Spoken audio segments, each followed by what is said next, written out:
Hello guys, welcome back in success rules education. दोस्तों, आज की इस वीडियो में कंप्लीट पॉलिटी मैराथन हम करेंगे। ये आपके सभी SSC, MTS, CHSL and CGL exam and RRB, ALP, NTPC and JE exam के लिए बहुत ही ज़्यादा इंपॉर्टेंट है। इसके अंदर जो मेन हम पढ़ने वाले हैं वो क्या है? Constitution of India, union and state government, judiciary, election and representation, local government and important amendments, जितने भी शेड्यूल्स हैं वो सब पढ़ेंगे। तो अगर आप हिंदी मीडियम के स्टूडेंट हैं तो डेफिनेटली इस वीडियो को आप देख सकते हैं। मोस्टली जितना भी कन्वर्सेशन होगा, जितना भी मैं आपको एक्सप्लेनेशन करूँगा वो सभी हिंदी में ही करूँगा, बट इंग्लिश में ही सभी पॉइंट्स हैं। और आप कमेंट करेंगे अगर आपको ये वीडियो अच्छी लगेगी तो डेफिनेटली आपको हिंदी नोट्स भी मैं प्रोवाइड कर दूँगा। सो मेरा नाम है अभिजीत श्रीवास्तव। मैं दोस्तों इंडियन रेलवे में वर्किंग हूँ और मैंने RRB, NTPC, RRB, ALP, SSC exams भी क्वालिफाई किए हुए हैं और मेरा 10 इयर्स ऑफ एक्सपीरियंस है वेरियस कोचिंग सेंटर्स में पढ़ाने का। तो स्टार्ट करते हैं। सबसे पहले हम जानेंगे कि इंडियन कॉन्स्टिट्यूशन का एक ब्रीफ इंट्रोडक्शन कि वो कहाँ से शुरू हुआ। ठीक है, तो देखिए 1600 एडी में ईस्ट इंडिया कंपनी भारत आई। ओके, उसके बाद टाइम टू टाइम कुछ कुछ चेंजेस हुए, वो हम आगे पढ़ेंगे। बट फिर 1765 में मेनली उसको एक पावर मिलती है दीवानी राइट्स की, जिसमें वो कर वसूली, जो पैसा, जो टैक्सेशन सिस्टम था, वो सारा उसने अपने अधीन कर लिया, बंगाल, बिहार और उड़ीसा का। ठीक है, उसके बाद जो मेन सबसे इम्पोर्टेंट इवेंट है वो 1858 का है, जब सिपाही म्यूटिनी होती है। ओके, ये बहुत ही ज़्यादा फेमस है। एंड उस समय क्या होता है, ब्रिटिश क्राउन डायरेक्ट इंडिया पे रूल करना शुरू कर देता है 1858 के बाद। 1857 में जो म्यूटिनी हुई, सिपाही म्यूटिनी, उसके बाद 1858 में ब्रिटिश क्राउन ने पूरा इंडिया का जितना भी ईस्ट इंडिया कंपनी का जो भी एरिया था उसको अपने अधीन कर लिया, अपने अंडर में कर लिया। और उसके बाद आप जानते हैं ब्रिटिश रूल का एंड कब होता है? अगस्त 15 1947 में, इंडियन इंडिपेंडेंस के बाद। सो उसके बाद अब दोस्तों देखते हैं कि हमारे कॉन्स्टिट्यूशन की, हमारे संविधान की शुरुआत कैसे होती है। तो इसकी शुरुआत देश के आज़ाद होने से पहले ही स्टार्ट हो गई थी और एक एक स्टेप बढ़ के फिर बाद में फाइनली हमारे इंडिया में कॉन्स्टिट्यूशन आया। तो वो जो कॉन्स्टिट्यूशन का जो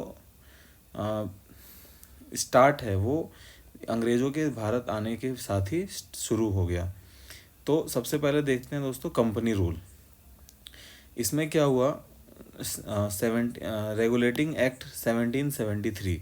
इसमें क्या हुआ, पहली बार जो ईस्ट इंडिया कंपनी है उसका पॉलिटिकल एंड एडमिनिस्ट्रेटिव रोल उसको रिकग्नाइज किया गया और पॉलिटिकल और एडमिनिस्ट्रेटिव रोल को डिफरेंट डिफरेंट कैटेगराइज किया गया।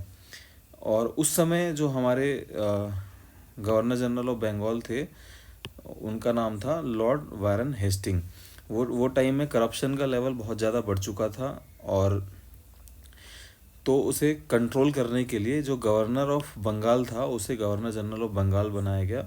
वो लॉर्ड वारन हेस्टिंग थे। इनके बारे में एक चीज़ और इम्पोर्टेंट है कि जब ये वापस ब्रिटेन लौट कर गए तो इनके ऊपर कानून कार्यवाही की गई थी और इन्हें सस्पेंड भी कर दिया गया था। तो उस समय जो governor of Bombay and Madras थे वो गवर्नर ऑफ बंगाल के अधीन आ गए थे।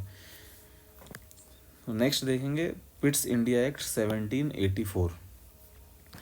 तो पिट्स इंडिया एक्ट 1784 में ड्यूअल गवर्नमेंट स्टार्ट हुआ। ओके, एंड वो टाइम में दो बॉडी बनाई गई, court of directors commercial affairs को देखने के लिए and board of control political affairs को देखने के लिए। तो ये ड्यूअल गवर्नमेंट के बेसिस यहाँ से ड्यूअल गवर्नमेंट की शुरुआत होती है। एंड जितना भी इंडियन टेरिटरी था उसको ब्रिटिश पोसेशन कहा जाने लगा, यानी कि जितना भी इंडियन टेरिटरी है वो ब्रिटिश गवर्नमेंट के अधीन माना जाने लगा। फिर देखते हैं चार्टर एक्ट ऑफ 1833, ये बहुत इम्पोर्टेंट है। तो वो टाइम में जो हमारे गवर्नर जनरल ऑफ बंगाल थे उनको चेंज करके गवर्नर जनरल ऑफ इंडिया बना दिया गया। वो थे लॉर्ड विलियम बेंटिक। एंड जो पावर थी पूरे इंडिया को उसको सेंट्रलाइज कर दिया गया। ठीक है, गवर्नर जनरल ऑफ इंडिया के अधीन पूरा इंडिया का जो पावर था वो गवर्नर जनरल ऑफ इंडिया को दे दिया गया। और उसके बाद East India company transition from commercial to administrative body, यानी कि जो पहले सिर्फ एक बिजनेस करने के लिए जो आई हुई थी ईस्ट इंडिया कंपनी, उसको एडमिनिस्ट्रेटिव बॉडी बना दी गई। फिर आता है charter act of 1853। Charter act of 1853 में जो सिविल सर्विसेज का एग्ज़ाम था उसको ओपन कंपटीशन कर दिया गया सभी इंडियंस के लिए। और मैकॉले ने एक नया सिविल सर्विसेज रिफॉर्म स्टार्ट किया। एजुकेशन रिफॉर्म भी इसी टाइम मैकाले कमेटी के द्वारा लाया गया 1854 में। और जो हमारे फर्स्ट इंडियन सिविल सर्वेंट थे वो थे सत्येंद्र नाथ टैगोर। फिर देखते हैं 1858 में जब ब्रिटिश क्राउन डायरेक्ट रूल करने लगता है सिपाही म्यूटिनी के बाद, जो 1857 का जो विद्रोह हुआ था, तो उसके बाद ब्रिटिश क्राउन ने रूल किया इंडिया पे 1858 से 1947 तक। तो उसमें जो मोस्ट इम्पॉर्टेंट पॉइंट्स थे जो आपके एग्जाम पॉइंट ऑफ व्यू से, वो हम देखेंगे। Government of India act 1858।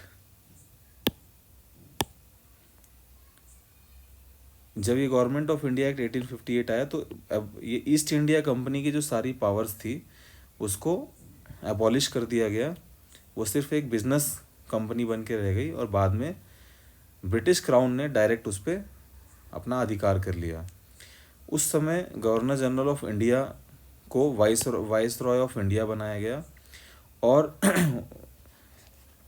उस समय गवर्नर जनरल ऑफ इंडिया थे लॉर्ड कैनिंग, बाद में वो वाइस रॉय ऑफ इंडिया बन गए।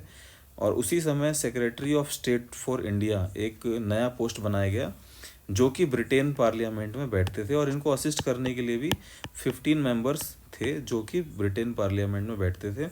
और ये 15 मेंबर्स जो थे वो ब्रिटिशर थे, इंडियन नहीं थे।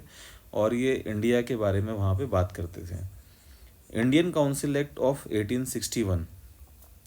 सो इसमें क्या हुआ, इंडियंस को पहली बार लेजिस्लेटिव काउंसिल्स में नॉमिनेट किया गया और पोर्टफोलियो सिस्टम लाया गया लॉर्ड कैनिंग के द्वारा। यानी कि जैसे आप देखते हैं अभी रेल मिनिस्ट्री है, फाइनेंस मिनिस्ट्री है, तो वो जो इंट्रोड्यूस किया गया वो 1861 में पोर्टफोलियो सिस्टम लाया गया, Indian councils act of 1861। Morley Minto reform. इसे मिंटो को फादर ऑफ कम्युनल इलेक्टोरेट भी कहते हैं, क्योंकि इसने क्या किया था, हिंदू और मुस्लिम्स के लिए सेपरेट इलेक्टोरेट का प्रावधान लेकर आया था। और first Indian in viceroy's executive council Satyendra Prasad Sinha. ठीक है, जो फर्स्ट इंडियन थे एग्जीक्यूटिव काउंसिल में वाइसरॉय के, वो थे सत्येंद्र नाथ सिन्हा। फिर आता है 1919 में मॉन्टेग्यू कैम्सफोर्ड रिफॉर्म। तो ये बहुत ही इम्पॉर्टेंट है। 1919 में डायरकी सिस्टम सबसे पहले लाया गया और by cameralism at the centre, मतलब एक लोकसभा और एक राज्यसभा का सिस्टम भी इसी समय पे लाया गया।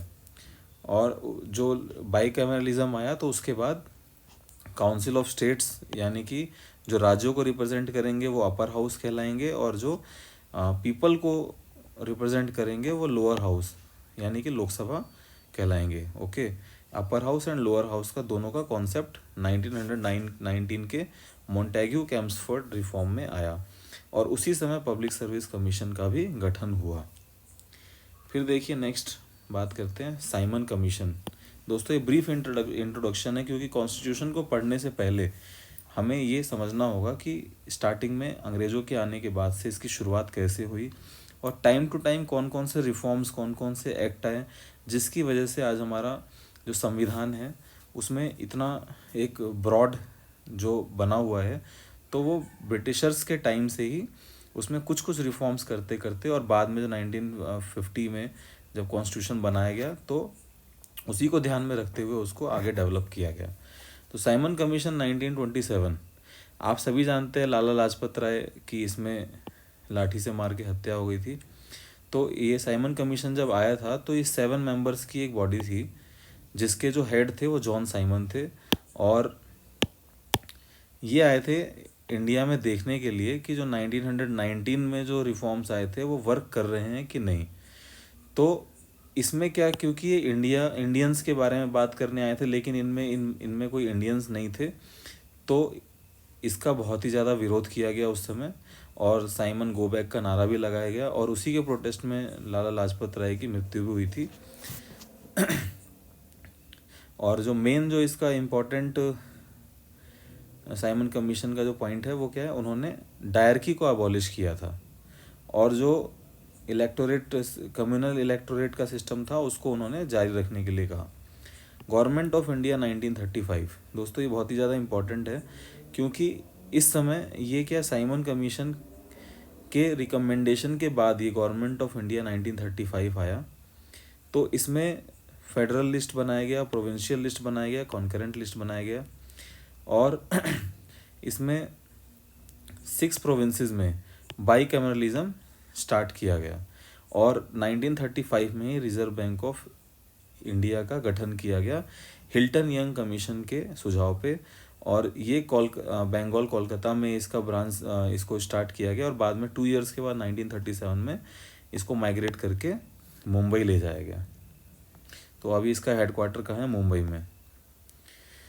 फिर इंडियन इंडिपेंडेंस एक्ट ऑफ 1947, देखिए ब्रिटिश रूल इस समय एंड हो गया था, और इंडिया हमारा इंडिपेंडेंस से मिल चुका था। ओके, और इसी एक्ट के अनुसार इंडिया और पाकिस्तान की बाउंड्रीज शेयर की गई, बांटी गई, और जो हमारे फर्स्ट जो गवर्नर जनरल ऑफ इंडिया थे वो टाइम में लॉर्ड माउंटबेटन, और इसके बाद राजगोपालचारी हमारे फर्स्ट गवर्नर जनरल थे, इंडियन गवर्नर जनरल राजगोपालचारी। फिर इस पोस्ट को हटा के हमारे इंडिया में डायरेक्ट प्रेसिडेंट अपॉइंट होने लगे। तो गवर्नर जनरल ऑफ इंडिया का जो पोस्ट था इसको एबॉलिश कर दिया गया, और इंडिपेंडेंस के बाद जो फर्स्ट प्राइम मिनिस्टर बनते हैं वो जवाहरलाल नेहरू। दोस्तों आई होप कि आपको समझ में आ रहा होगा। तो अभी पॉलिटी स्टार्ट नहीं हुई है, पॉलिटी में अभी हम बहुत कुछ करने वाले हैं, सभी आर्टिकल्स पढ़ेंगे, सभी पार्ट्स पढ़ेंगे, जितनी भी पोस्ट हैं, जितनी भी बॉडीज़ हैं उनके बारे में पढ़ेंगे, जो important judiciary, Lok Sabha, Rajya Sabha, important articles, fundamental rights, सभी कुछ इसके अंदर हम कवर करने वाले हैं। सो नेक्स्ट देखते हैं गवर्नमेंट ऑफ इंडिया 1935। ये आपको बताया था मैंने अभी, इसकी वजह से फेडरल स्कीम्स स्टार्ट हुई। फेडरल का मतलब होता है सेंटर को मैक्सिमम पावर दे देना, मतलब राज्यों से लेकर जो मैक्सिमम पावर है वो सेंटर के अधीन होना। ठीक है, office of governor public service commission का गठन भी 1935 में हो गया। यूएस कॉन्स्टिट्यूशन से देखिए, ये गवर्नमेंट ऑफ इंडिया एक्ट 1935 से क्या क्या हमारे इंडियन कॉन्स्टिट्यूशन में लिया गया, federal system, office of governor and public service commission. और यूएस कॉन्स्टिट्यूशन से क्या क्या लिया गया हमारे कॉन्स्टिट्यूशन में, judicial review, fundamental right and independent judiciary. Okay, तो जितने भी हमारे मौलिक अधिकार हैं, और जो जुडिशरी है, जज जो रिव्यू करती है किसी भी केस को, वो पावर, और जो जुडिशरी को इंडिपेंडेंस बनाया गया वो यूएस के कॉन्स्टिट्यूशन से लिया गया। अभी देखिए कॉन्स्टिट्यूशन के बनने में जो महत्वपूर्ण जो पॉइंट्स थे, अभी हम उसके बारे में डिस्कस करेंगे। तो सबसे पहले 1934 में एम.एन. रॉय ने क्या किया, प्रपोज किया था idea of Indian constituent assembly. Okay, फिर 1938 में Jawaharlal Nehru endorse the demand of constituent assembly for drafting the constitution. मतलब 1934 में एम.एन. रॉय ने प्रपोज किया था आइडिया, और 1938 में जवाहरलाल नेहरू ने इसका डिमांड किया था। ओके, फिर 1940 में अंग्रेज़ों ने ऑगस्ट ऑफर दिया था बाय ब्रिटिशर्स ने ऑगस्ट ऑफर दिया था इंडियंस को, और उन्होंने कहा था कि अभी कॉन्स्टिट्यूएंट असेंबली बनाने की नीड है इंडिया के लिए 1940 में। और 1946 में कैबिनेट मिशन प्लान आया था और उन्होंने क्या किया, प्रपोज किया formation of constituent assembly for India. मतलब ये चारों बहुत ही ज़्यादा इंपॉर्टेंट है, इसका बैकग्राउंड वहीं से स्टार्ट हुआ। ओके, कि हमारी ये कॉन्स्टिट्यूएंट असेंबली होनी चाहिए। फिर देश के आज़ाद होने के बाद टोटल जो कॉन्स्टिट्यूएंट असेंबली जो बनाई गई उसमें 389 मेंबर्स थे। जो 292 मेंबर्स थे वो प्रोविंसेस से थे, 93 मेंबर्स थे वो प्रिंसली स्टेट से थे, and 4 from chief commissioners provinces. Okay, जब पार्टीशन कर दिया गया तो 299 मेंबर्स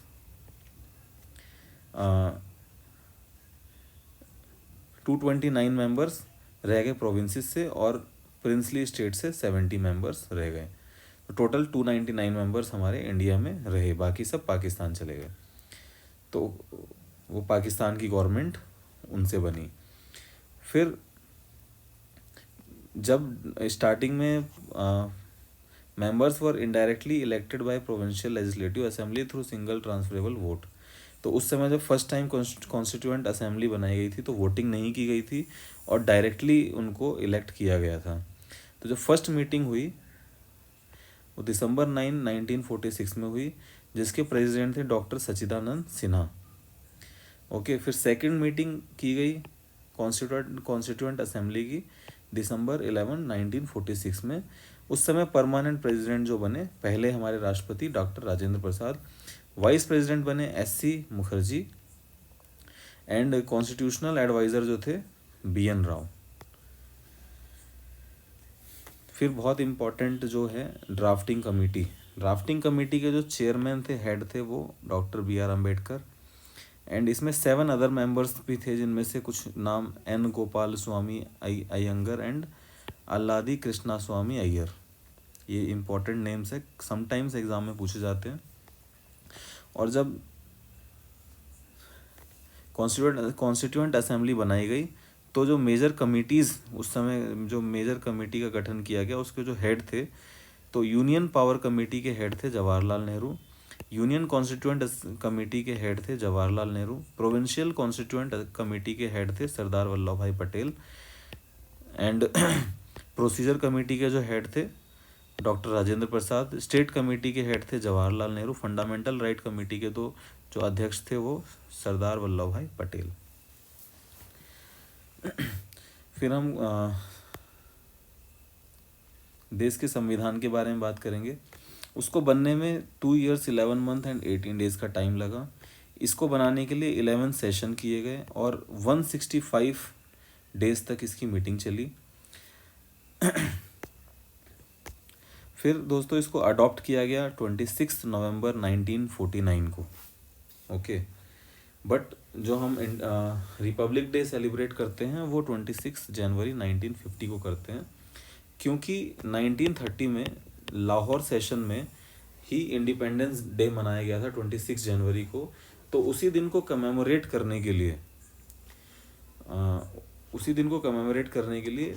उसी दिन 26 जनवरी 1950 को ही रिपब्लिक डे भी मनाया जाता है। डॉक्टर BR अम्बेडकर, जो इन्हें फादर ऑफ कॉन्स्टिट्यूशन भी कहा जाता है, और जो कॉन्स्टिट्यूशन बन के तैयार हुआ तो उसमें 284 मेंबर्स के साइन हुए और उसके अंदर बहुत सारी चीज़ें अलग अलग देशों से ली गई, वो हम आगे पढ़ेंगे। तो UK, USA, Canada, Ireland and others, बहुत सारी कंट्रीज से अलग अलग चीज़ें ली गई। तो हमारा जो कॉन्स्टिट्यूशन बनाया गया वो बहुत ही ज़्यादा फ्लेक्सिबल है। तो जो सभी देशों की अच्छी अच्छी चीज़ें थी वो हमारे देश के संविधान में ले ली गई। तो इसके बारे में कुछ महत्वपूर्ण चीज़ें जो आपको जाननी चाहिए, क्वेश्चन मोस्टली ये नहीं पूछे जाते। तो उस समय कॉन्स्टिट्यूशन बनाने के लिए, देश का संविधान बनाने के लिए 64 लाख का खर्चा हुआ था, और वो जो डिज़ाइन किया गया था नंदलाल बोस और उसकी टीम के द्वारा किया गया था, और जो मेन जो बुक है, ओरिजिनल बुक, उसे हैंड से ही लिखा गया था। Okay, that is hand written by Prem Behari Narain Raizada. तो अब बात करेंगे दोस्तों इंडियन कॉन्स्टिट्यूशन का जो सोर्स है वो क्या क्या है, कहाँ कहाँ से कौन कौन सी चीज़ें ली गई हैं। ये बहुत ही ज़्यादा इंपॉर्टेंट है और आपके क्वेश्चंस में भी, हर एग्ज़ाम्स में भी पूछा जाता है। तो देखिए ब्रिटिश कॉन्स्टिट्यूशन से क्या लिया गया, पार्लियामेंट्री सिस्टम ऑफ गवर्नमेंट, जो पार्लियामेंट का सिस्टम है वो लिया गया। रूल ऑफ लॉ, शासन का जो नियम है वो लिया गया। सिंगल सिटीजनशिप, ठीक है, जैसे यूएसए में क्या है, डबल 2 सिटीजनशिप है, उसी तरह से आप देखेंगे ब्रिटेन में क्या है, सिंगल सिटीजनशिप है। तो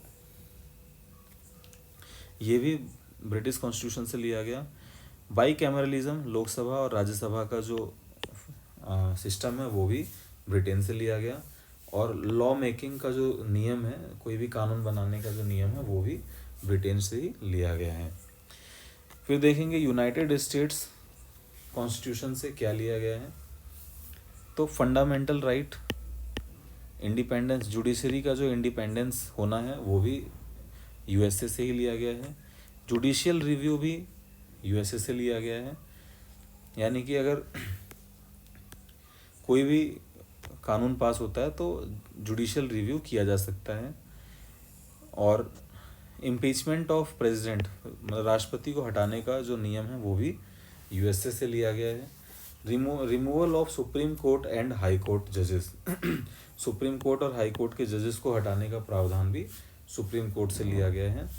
and post of vice president भी यूएसए से लिया गया है। तो दोस्तों हाई कोर्ट और सुप्रीम कोर्ट को हटाने के लिए जो प्रोसीजर है वो हम आगे पढ़ेंगे जब इसका टॉपिक होगा। तो इसे स्पेशल मेजोरिटी से हटाया जाता है और जजेस को हटाना बहुत ही ज़्यादा डिफ़िकल्ट है, और यही एक चीज़ है जो इसको एक इंडिपेंडेंसी देती है, इंडिपेंडेंट बनाती है। ओके, फिर कैनेडियन कॉन्स्टिट्यूशन से क्या क्या लिया गया। Federation with strong centre, means कि जो सेंटर है उसको मैक्सिमम पावर दी गई इंटरफेयर करने के लिए। स्टेट्स के अंदर भी सेपरेट स्टेट्स में अलग अलग गवर्नमेंट होगी, उसके बाद भी सेंटर ही पावरफुल होगा, वो कोई भी कानून बना सकता है। Residual power to the centre, okay, centre को फिर से यहाँ मजबूत बनाया गया। जितनी भी पावर्स बच जाती हैं स्टेट गवर्नमेंट को देने के बाद वो भी सेंटर को दी गई। फिर गवर्नर्स का अपॉइंटमेंट, स्टेट के अंदर चुनावों के सीएम चीफ मिनिस्टर का चुनाव करते हैं, बट वो रिस्पॉन्सिबल किसको होता है, गवर्नर उसका नॉमिनल हेड है, जब तक वो साइन नहीं करेगा वो बिल पास नहीं होगा। और गवर्नर किसी भी चीज़ की सूचना राष्ट्रपति को दे सकता है। तो यहाँ पे भी डायरेक्टली सेंटर को ही स्ट्रॉन्ग किया जा रहा है। And advisory jurisdiction of supreme court, अगर कोई भी 2 राज्यों या 2 से ज़्यादा राज्यों के बीच में कोई डिस्प्यूट है, या केंद्र यानी कि सेंटर और स्टेट के बीच में कोई डिस्प्यूट है, तो उसका जुरिस्डिक्शन भी सुप्रीम कोर्ट को ही दिया गया। फिर आयरलैंड से क्या क्या लिया गया, डीपीएसपी बहुत इंपॉर्टेंट है, directive principle of state policy. फिर राज्यसभा के मेंबर्स का नॉमिनेशन प्रोसेस भी आयरलैंड से लिया गया। और इलेक्शन ऑफ प्रेसिडेंट, जो प्रेसिडेंट का इलेक्शन प्रोसीजर है वो भी आयरलैंड के कॉन्स्टिट्यूशन से लिया गया।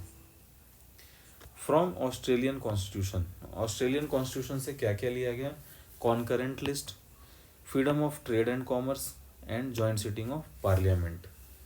आप सभी जानते हैं ऑर्डिनरी बिल के अंदर 108, जो 108 अनुच्छेद है, आर्टिकल है, उसके अंतर्गत जॉइंट सिटिंग बुलाई जाती है राष्ट्रपति के द्वारा, जिसके हेड होते हैं लोकसभा के चेयरमैन। तो ये भी कहाँ से, ऑस्ट्रेलियन कॉन्स्टिट्यूशन से लिया गया।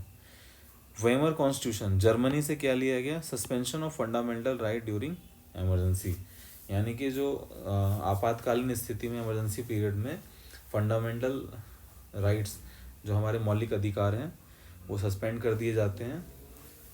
तो वो भी कहाँ से लिया गया, जर्मनी से। फ्रॉम साउथ अफ्रीकन कॉन्स्टिट्यूशन, तो अमेंडमेंट का जो प्रोसेस है वो कहाँ से लिया गया, साउथ अफ्रीका के कॉन्स्टिट्यूशन से लिया गया। और राज्यसभा मेंबर्स का जो इलेक्शन प्रोसेस है वो कहाँ से लिया गया, साउथ अफ्रीकन कॉन्स्टिट्यूशन से। यूएसएसआर से क्या लिया गया, मोस्ट इम्पॉर्टेंट क्वेश्चन हमेशा पेपर में, आपके पेपर में आता है, फंडामेंटल ड्यूटीज़ कहाँ से लिया गया, यूएसएसआर से, सोवियत कॉन्स्टिट्यूशन से। क्या है ये, 42nd अमेंडमेंट में हमारे देश में लाया गया था फंडामेंटल ड्यूटीज़। जो टोटल फंडामेंटल ड्यूटीज़ 11 है। ओके, और 5 ईयर प्लान भी यूएसएसआर के कॉन्स्टिट्यूशन से ही लिया गया है। फ्रेंच कॉन्स्टिट्यूशन से क्या लिया गया है? Liberty, equality and fraternity. Okay, so ये क्या है? स्वतंत्रता, इक्वालिटी बराबरी एंड फ्रेटर्निटी भाईचारा। ये कहाँ से लिया गया? फ्रेंच कॉन्स्टिट्यूशन से। जापानीज कॉन्स्टिट्यूशन से क्या लिया गया? Procedure established by law. Okay, जो कानून को एस्टेब्लिश करने का जो प्रोसीजर है वो क्या है? जापानीज कॉन्स्टिट्यूशन से लिया गया। सो ये बोरो फीचर, यानी कि जो हमने इतनी सारे जो रूल्स लॉज हैं वो अलग अलग कंट्रीज से लिया, उससे हमारे इंडिया में देखिए डाइवर्सिटी, यानी कि जो हमारे इंडिया में जो बेस्ट हम चीज़ ले सकते थे अदर कंट्रीज से वो हमने लिया। ठीक है, फ्लेक्सिबिलिटी एंड जो ऑलरेडी ग्लोबल प्रैक्टिस में था, जो बहुत अच्छे जो कानून थे अलग अलग देशों के, वो भी हमने अपने संविधान को बनाने के समय में दूसरे देशों से लिया। अब बात करेंगे हमारे इंडियन कॉन्स्टिट्यूशन के यूनिक फीचर्स के बारे में। तो सबसे पहले प्रियम्बल। ओके, जो प्रियम्बल है उसमें क्या, हमारे इंडियन कॉन्स्टिट्यूशन का जो हमारा संविधान है वो उसका एक विज़न दिखता है, उसकी फ़िलॉसफी कि हमें किन किन रूल्स को फॉलो करना है, क्या क्या हमारे लिए इम्पोर्टेंट है, किससे बियॉन्ड हमको नहीं जाना है, वो हमारे प्रियम्बल में शो किया जाता है। Integrated judiciary. ओके, तो इसमें क्या है, इंटीग्रेटेड जुडिशरी का मतलब एक हायरकी है। जैसे आप देखेंगे डिस्ट्रिक्ट कोर्ट है, फिर हाई कोर्ट है, फिर सुप्रीम कोर्ट है, तो इसको इंटीग्रेट कर दिया गया है। सभी कोर्ट अपने से ऊपर वाले कोर्ट के लिए रिस्पॉन्सिबल है, जिम्मेदार हैं। ठीक है, तो ये जो स्ट्रक्चर है वो भी यूएसए से लिया गया था। और हमारे कॉन्स्टिट्यूशन में schedule caste, schedule tribe and minorities के लिए भी प्रोविज़न लिए गए। अब दोस्तों बात करेंगे इंडियन कॉन्स्टिट्यूशन के बारे में, सभी पार्ट्स के बारे में। ओके, तो पहले पार्ट से शुरू करते हैं। अभी आपको ये एकदम मतलब ये आपको मालूम होना चाहिए सभी। एक्चुअली मैं लिमिटेड कुछ पॉइंट्स भी करा सकता था, लेकिन एटलीस्ट एक बार गो थ्रू आप होंगे सभी पार्ट्स के थ्रू, तो आप कोई भी क्वेश्चन आएगा तो आप अटेम्प्ट कर पाएंगे। कंपटीशन बहुत ज़्यादा बढ़ चुका है, तो ऐसा सिलेक्टेड नहीं है कि कुछ लिमिटेड पार्ट्स पूछेंगे कि लैंग्वेज किसके अंदर है, तो वो सब पुराना टाइम था। अभी आपसे बहुत ही डाइवर्स क्वेश्चन पूछा जाता है, आपसे कुछ भी पूछा जा सकता है, तो आपको सभी चीज़ों के बारे में मालूम होना चाहिए। तो फर्स्ट पार्ट देखेंगे जिसमें यूनियन एंड इट्स टेरिटरी के बारे में बात की गई है। ओके, इसमें क्या है, जो सभी स्टेट्स की और देश की बाउंड्री है वो सभी इसके बारे में इसमें लिखा गया है। फिर पार्ट 2, आर्टिकल नंबर 5 to 11, इसमें सिटीजनशिप की बात की गई है। ओके, फिर बात करेंगे पार्ट 3 के बारे में, बहुत इंपॉर्टेंट है, फंडामेंटल राइट। इसमें आर्टिकल नंबर 12 से लेके 35 तक सभी आर्टिकल्स, अनुच्छेदों को इस पार्ट के अंतर्गत लाया गया है, और इसमें सभी फंडामेंटल राइट्स की बात की गई है। जिसमें से जो राइट टू इक्वालिटी है वो आर्टिकल नंबर 14 to 18 के में लिखा हुआ है। Right to freedom article number 19 to 22 के बीच में लिखा हुआ है। And right to constitutional remedy article 32 में लिखा हुआ है। Okay, directive principle of state policy, DPSP, ये आर्टिकल नंबर 35 to 51 में दिया हुआ है। ओके, इसमें क्या है, principle to guide state for social and economic democracy, यानी कि इसमें लिखा हुआ है राज्यों को किन किन नियमों का पालन करना है अपने राज्य को चलाने के लिए। कुछ उदाहरण जैसे equal pay and equal work, सभी को बराबर अपॉर्चुनिटी देनी है, सभी को education facility and public health facility देनी है। तो ये सभी चीज़ें डीपीएसपी में लिखी हुई हैं। फिर बात करते हैं फंडामेंटल ड्यूटीज़ की। तो आर्टिकल नंबर 51A में फंडामेंटल ड्यूटीज़ के बारे में बात की गई है, जो कि यूएसएसआर के कॉन्स्टिट्यूशन से लिया गया है। इसमें टोटल 11 ड्यूटीज़ हैं, जैसे कॉन्स्टिट्यूशन का रिस्पेक्ट करना, नेशनल फ्लैग का रिस्पेक्ट करना, एंथम का रिस्पेक्ट करना, प्रोटेक्ट करना environment and promote harmony. Okay, so ये सब इस तरह की बातें, टोटल 11 फंडामेंटल ड्यूटीज़ लिखी गई हैं इंडियन सिटीजन्स के लिए। फिर बात करते हैं पार्ट नंबर 5 की। यूनियन के बारे में बताया गया है आर्टिकल नंबर 52 से 151। इसमें president, vice president, prime minister, council of minister, attorney general, इनके काम, इनकी पावर्स, तो इनका जो एरिया है वो सब, और सुप्रीम कोर्ट, सभी चीज़ें इन आर्टिकल्स के अंदर बताई गई हैं, जो कि हम विस्तार से आगे पढ़ेंगे। तो नेक्स्ट पार्ट नंबर 6, इसमें स्टेट के बारे में बताया गया है आर्टिकल नंबर 152 से 237। इसमें गवर्नर के बारे में बताया गया है, चीफ मिनिस्टर के बारे में बताया गया है, काउंसिल ऑफ मिनिस्टर्स के बारे में बताया गया है, state legislative assembly and council के बारे में बताया गया है, and high court and subordinate courts के बारे में बताया गया है। फिर पार्ट नंबर 7, तो ये इसको रिमूव कर दिया गया है, तो ये आपको जानने की ज़रूरत नहीं है, प्रोविंसेस से रिलेटेड है, क्योंकि अभी आज के टाइम में कोई प्रोविंस नहीं है इंडिया में, तो इसे 7th अमेंडमेंट में इसे हटा दिया गया था। Part number 8, union territory. So article number 239 to 242 तक इसके अंदर लिखा हुआ है। तो administration of union territory by the president, यानी कि जो यूनियन टेरिटरीज है उसका एडमिनिस्ट्रेशन किसके कंट्रोल में आएगा? प्रेसिडेंट के कंट्रोल में आएगा। और एक एग्जांपल, जैसे legislative assembly of UTs like Delhi and Pondicherry, तो इसमें जो लेजिस्लेटिव असेंबली बनाई गई है वो भी इन आर्टिकल्स में लिखा गया है, वो भी पार्ट 8 के अंतर्गत आता है। पंचायती राज। नेक्स्ट दोस्तों देखेंगे पार्ट नंबर 9, पंचायती राज। आर्टिकल नंबर 243 से 243 तक है। तो ये पंचायती राज इंट्रोड्यूस किया गया आर्टिकल 73 अमेंडमेंट 1992 में, बहुत ही इंपॉर्टेंट है। तो ये क्या है? 3 टियर सिस्टम बनाया गया, इसके बारे में हम आगे पढ़ेंगे। तो सबसे पहले विलेज, फिर intermediate and district level, okay. फिर म्यूनसिपैलिटीज़, आर्टिकल नंबर 243P से 243ZG तक है। ये ऐड किया गया कॉन्स्टिट्यूशन में 74th अमेंडमेंट 1992 के द्वारा, ओके। इसमें क्या है? प्रोविज़न बनाया गया urban local bodies like municipality, municipal corporation बनाने के लिए, ओके। इसे संवैधानिक दर्जा देने के लिए किया गया। तो ये पंचायती राज के बारे में पूछा जाता है, सबसे पहले अडॉप्ट किसने किया? तो ये नागौर डिस्ट्रिक्ट राजस्थान में, तो वहाँ सबसे पहले पंचायती राज इंट्रोड्यूस किया गया। तो स्टार्टिंग में पहले पंचायती राज को संवैधानिक दर्जा नहीं दिया गया था, बाद में इसे संवैधानिक दर्जा भी दे दिया गया 1992 में 73 थर्ड अमेंडमेंट के द्वारा। फिर part 9B, the cooperative society, okay. तो ये 97th अमेंडमेंट में ऐड किया गया 2011 में।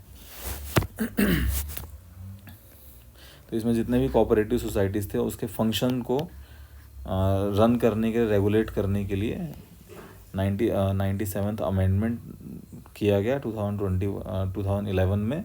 कोऑपरेटिव सोसाइटी को संवैधानिक दर्जा दिया गया।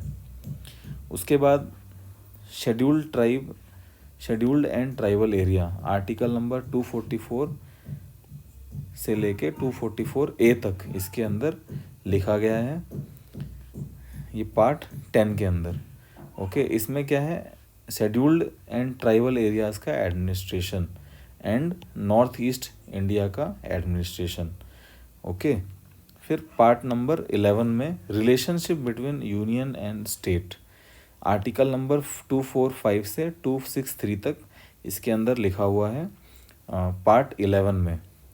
इसमें क्या है? Distribution of legislative, administrative and financial power between centre and state, यानी कि स्टेट को क्या पावर्स दी जाएगी, यूनियन को क्या पावर्स दी जाएगी, तो वो सभी पार्ट 11 में आर्टिकल नंबर 245 टू 263 में लिखा हुआ है। फिर बात करते हैं पार्ट 12 की, finance, property, contract and suits, okay. ये आर्टिकल नंबर 264 टू 300A तक लिखा हुआ है। आप जानते हैं GST भी इसी में आता है। तो distribution of revenue between centre and state, की जो रिवेन्यू है, जो पैसा है, उसका कितना डिस्ट्रीब्यूशन स्टेट में और कितना सेंटर में किया जाएगा, तो वो सभी जो पार्ट 12 के अंदर आते हैं सभी नियम। और public amount, public account, emergency provision and borrowing powers. Okay, ये सभी भी पार्ट 12 के अंदर आते हैं। पार्ट 13 में trade, commerce and inter course. Okay, फिर पार्ट 14 में services under union and states. Okay, like public service commission, okay, state public service commission, joint service commission. तो ये सभी किस में आते हैं? पार्ट 14 में। आगे देखेंगे ट्रिब्यूनल, तो ये आता है पार्ट 14A में और article number 323A to 323B। Okay, जैसे आपने सुना होगा नाम कैट। ओके, तो जितने भी गवर्नमेंट बॉडीज़ हैं उसमें एम्प्लॉयज़ हैं, उनका जो केस है वो सभी इसके अंदर ट्रिब्यूनल्स में फाइट किया जाता है। जैसे जुडिशरी है वैसे ट्रिब्यूनल्स भी होते हैं। ओके, उसके बाद आता है पार्ट नंबर 15। इसमें इलेक्शंस के बारे में बात की गई है, आर्टिकल नंबर 324 टू 329A तक। इसमें इलेक्शन कमीशन ऑफ इंडिया का जो रोल है वो बताया गया है और किस तरह से इलेक्शन कराना है, क्या प्रोसीजर है, कितने चीफ इलेक्शन कमिश्नर होने चाहिए, कितने इलेक्शन कमिश्नर होने चाहिए, तो वो सभी इसमें दिया हुआ है। और पार्लियामेंट का इलेक्शन कराना, स्टेट लेजिस्लेचर का इलेक्शन कराना, office of president and vice president का इलेक्शन कराना, ये सभी इलेक्शन का जो प्रोसीजर है, ओके, जो रूल्स हैं वो सभी इसमें पार्ट 15 में दिया गया है। फिर बात करेंगे part 16, special provision for certain classes. Okay, like SC ST Anglo Indians को क्या क्या स्पेशल प्रोविज़न है, क्या बेनिफिट्स हैं, तो वो पार्ट नंबर 16 में दिया हुआ है। फिर पार्ट नंबर 17, ये बहुत ही ज़्यादा इंपॉर्टेंट है, ऑफिशियल लैंग्वेज से रिलेटेड है। आर्टिकल नंबर 343 टू 351 तक जितने भी आर्टिकल्स हैं वो लैंग्वेज से रिलेटेड हैं और Hindi as a official language of union. Okay, ये नेशनल लैंग्वेज नहीं है, ये ऑफिशियल लैंग्वेज है यूनियन का, तो ये भी इसी के अंदर पार्ट 17 में दिया हुआ है। फिर provision of development of regional language, जितने भी अलग अलग स्टेट्स में रीजनल लैंग्वेज है, जैसे कर्नाटक में कन्नड़ा है, केरल में मलयालम है, केरला में, फिर तमिलनाडु में तमिल है, आंध्रा में तेलुगु है, तो ये जितने भी रीजनल लैंग्वेजेस हैं उनका डेवलपमेंट है वो भी पार्ट नंबर 17 में दिया हुआ है। फिर most important part number 18, emergency provision, article number 352 से 360 तक जितने भी एमरजेंसी प्रोविज़न है वो सभी आर्टिकल नंबर, जैसे नेशनल इमरजेंसी आर्टिकल 352 में है, स्टेट इमरजेंसी आर्टिकल नंबर 356 में है, फाइनेंशियल इमरजेंसी आर्टिकल नंबर 360 में है, तो ये सब emergency provision article number part number 18 में दिया हुआ है। तो टिल डेट अभी तक फाइनेंशियल इमरजेंसी इंडिया में नहीं लगाई गई है। स्टेट इमरजेंसी अक्सर लगती है जब कोई भी स्टेट की विधानसभा लेजिस्लेटिव असेंबली एबॉलिश हो जाती है, ओके, या चीफ मिनिस्टर का चुनाव नहीं हो पाता, तब तक प्रेसिडेंट रूल रहता है, तो ये अक्सर लगती है। नेशनल इमरजेंसी अभी तक हमारे देश में 3 बार लगाई जा चुकी है। तो पहली बार लगी थी 1962 में इंडिया चाइना वॉर में, फिर 1971 में लगाया गया इंडिया पाकिस्तान वॉर में, फिर 1975 में इंटरनल डिस्टर्बेंस के कारण से नेशनल इमरजेंसी लगाया गया। तो अभी तक आज दिन तक 3 बार लगाया गया है। ओके, फिर दोस्तों जो मिसलेनियस है, जो विविध चीज़ें हैं, ठीक है, वो जैसे कि protection of president and governor from legal action, यानी कि ये स्टेट और यूनियन के अंतर्गत नहीं आता, बट जो संवैधानिक पद हैं उनको एक प्रोटेक्शन दिया गया है, तो वो मिसलेनियस के अंडर में आता है। पार्ट 19 में आर्टिकल नंबर 361 से 367 तक इसमें दिया गया है। ओके, तो इसके अंतर्गत प्रेसिडेंट और गवर्नर पे कभी भी कोई भी लीगल एक्शन नहीं लिया जा सकता है। ओके, फिर part number 20, amendment of the constitution, तो ये आर्टिकल नंबर 368 में दिया गया है। तो अमेंडमेंट 2 प्रकार के होते हैं, एक संविधान में कोई परिवर्तन करना है तो होगा, और संविधान से हट के भी कुछ चेंजेस किए जाते हैं, जैसे स्टेट बाउंड्री सेट करना, स्टेट को मिलाना, स्टेट को डिवाइड करना। तो ऐसे जो अदर अमेंडमेंट्स हैं उसे सिंपल मेजोरिटी से पास किया जाता है। तो जितने भी अमेंडमेंट्स के रूल हैं वो आर्टिकल नंबर 368 में पार्ट 20 के अंतर्गत आते हैं। फिर बात करते हैं part 21, temporary transitional and special provision. Okay, तो आपने सुना होगा आर्टिकल नंबर 370। तो ये आर्टिकल 369 से 392 तक इसके बारे में बात की जाती है स्पेशल प्रोविज़न्स की। तो special provision for certain state like Jammu Kashmir, तो जम्मू कश्मीर को जो 370 आर्टिकल्स के अंतर्गत जो स्पेशल प्रोविज़न दिया गया था वो हटा दिया गया। तो ये सभी पार्ट नंबर 21 में है। ओके, फिर part 22, short title commencement and authoritative text in Hindi and repeals, declaration of constitution as a supreme law of India, commencement of repeal and existing laws. यानी कि देखिए पार्ट 22 में क्या कहा गया है, सुप्रीमेसी दिखाई गई है हमारे कॉन्स्टिट्यूशन ऑफ इंडिया की। तो कॉन्स्टिट्यूशन जो है वो सुप्रीम लॉ ऑफ इंडिया है।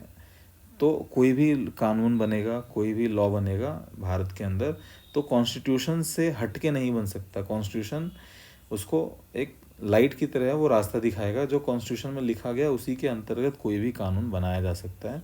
तो ये पार्ट 22 में आर्टिकल 393 से 395 तक दिया हुआ है। सो दोस्तों अभी सभी पार्ट्स कंप्लीट हो चुके हैं। अब बात करेंगे शेड्यूल्स के बारे में। ये बहुत ही ज़्यादा इम्पोर्टेंट है। अनुसूचियाँ 12 शेड्यूल्स हैं, आप जानते हैं। तो वन बाय वन सभी हम डिस्कस करेंगे। तो पहला शेड्यूल देखते हैं। फर्स्ट शेड्यूल में name of state and union territory. Okay, इसमें राज्यों और जो यूनियन है उसका जो बाउंड्री है उसके बारे में बताया गया है और उनके बारे में व्याख्या की गई है। Total 28 states and 8 union territory first schedule के अंतर्गत इसमें लिखे हुए हैं। ठीक है। सेकंड शेड्यूल, क्वेश्चन इस तरह से पूछेगा कि फर्स्ट शेड्यूल में क्या है, तो union states and union territory बस। सेकंड शेड्यूल में क्या आता है, सैलरी एंड अलाउंसेस। किसका, स्पीकर, लोकसभा का स्पीकर, राज्यसभा का speaker, deputy speaker, chairman, deputy chairman of parliament, state legislature, जजेस supreme court and high court, CAG, जितने भी संवैधानिक पद हैं उन लोगों की सैलरी कितनी है, प्रेसिडेंट की सैलरी, गवर्नर की सैलरी, तो वो सभी इसके अंतर्गत आता है। फिर बात करेंगे थर्ड शेड्यूल की।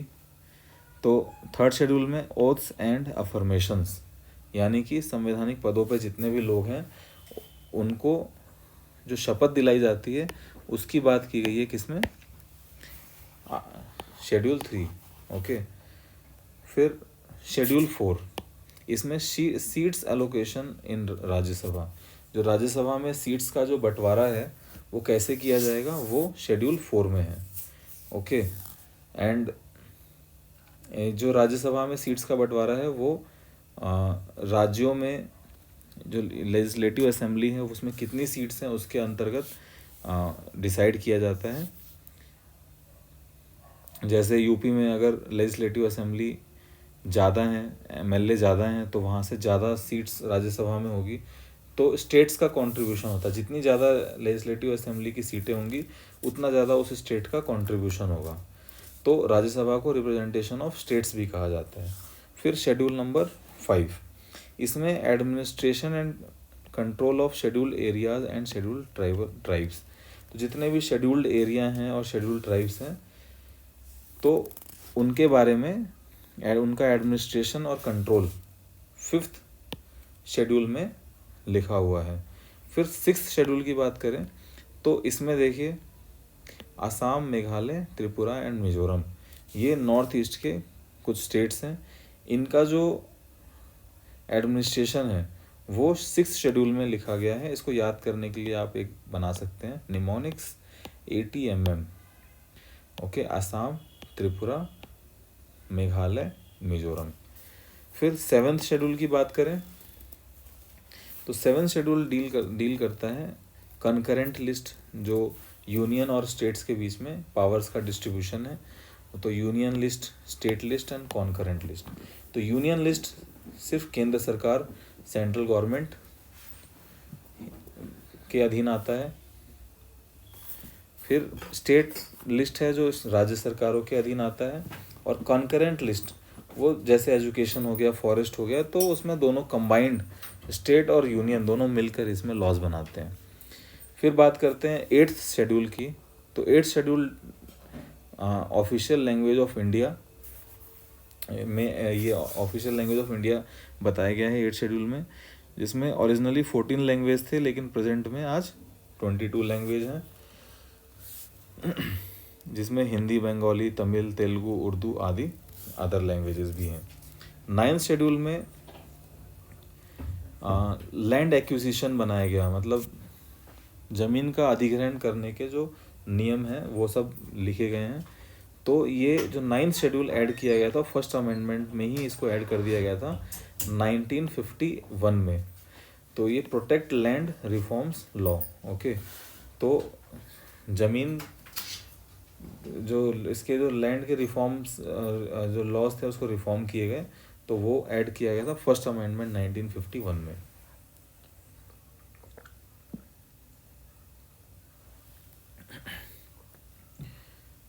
फिर बात करते हैं 10th शेड्यूल की। ये डील करता है disqualification of MP and MLA on ground of defection. यानी कि अगर कोई दल से कोई अगर एमएलए या एमपी जीत जाता है और बाद में उसे छोड़ के जाना चाहता है, तो उसके खिलाफ ये कानून बनाया गया था अमेंडमेंट 52 में 1985 में। ओके, इसे कहते हैं एंटी डिफेक्शन लॉ। तो अगर कोई एमएलए एमपी अगर किसी दल को छोड़ के जाना चाहता है तो उसे सस्पेंड कर दिया जाएगा।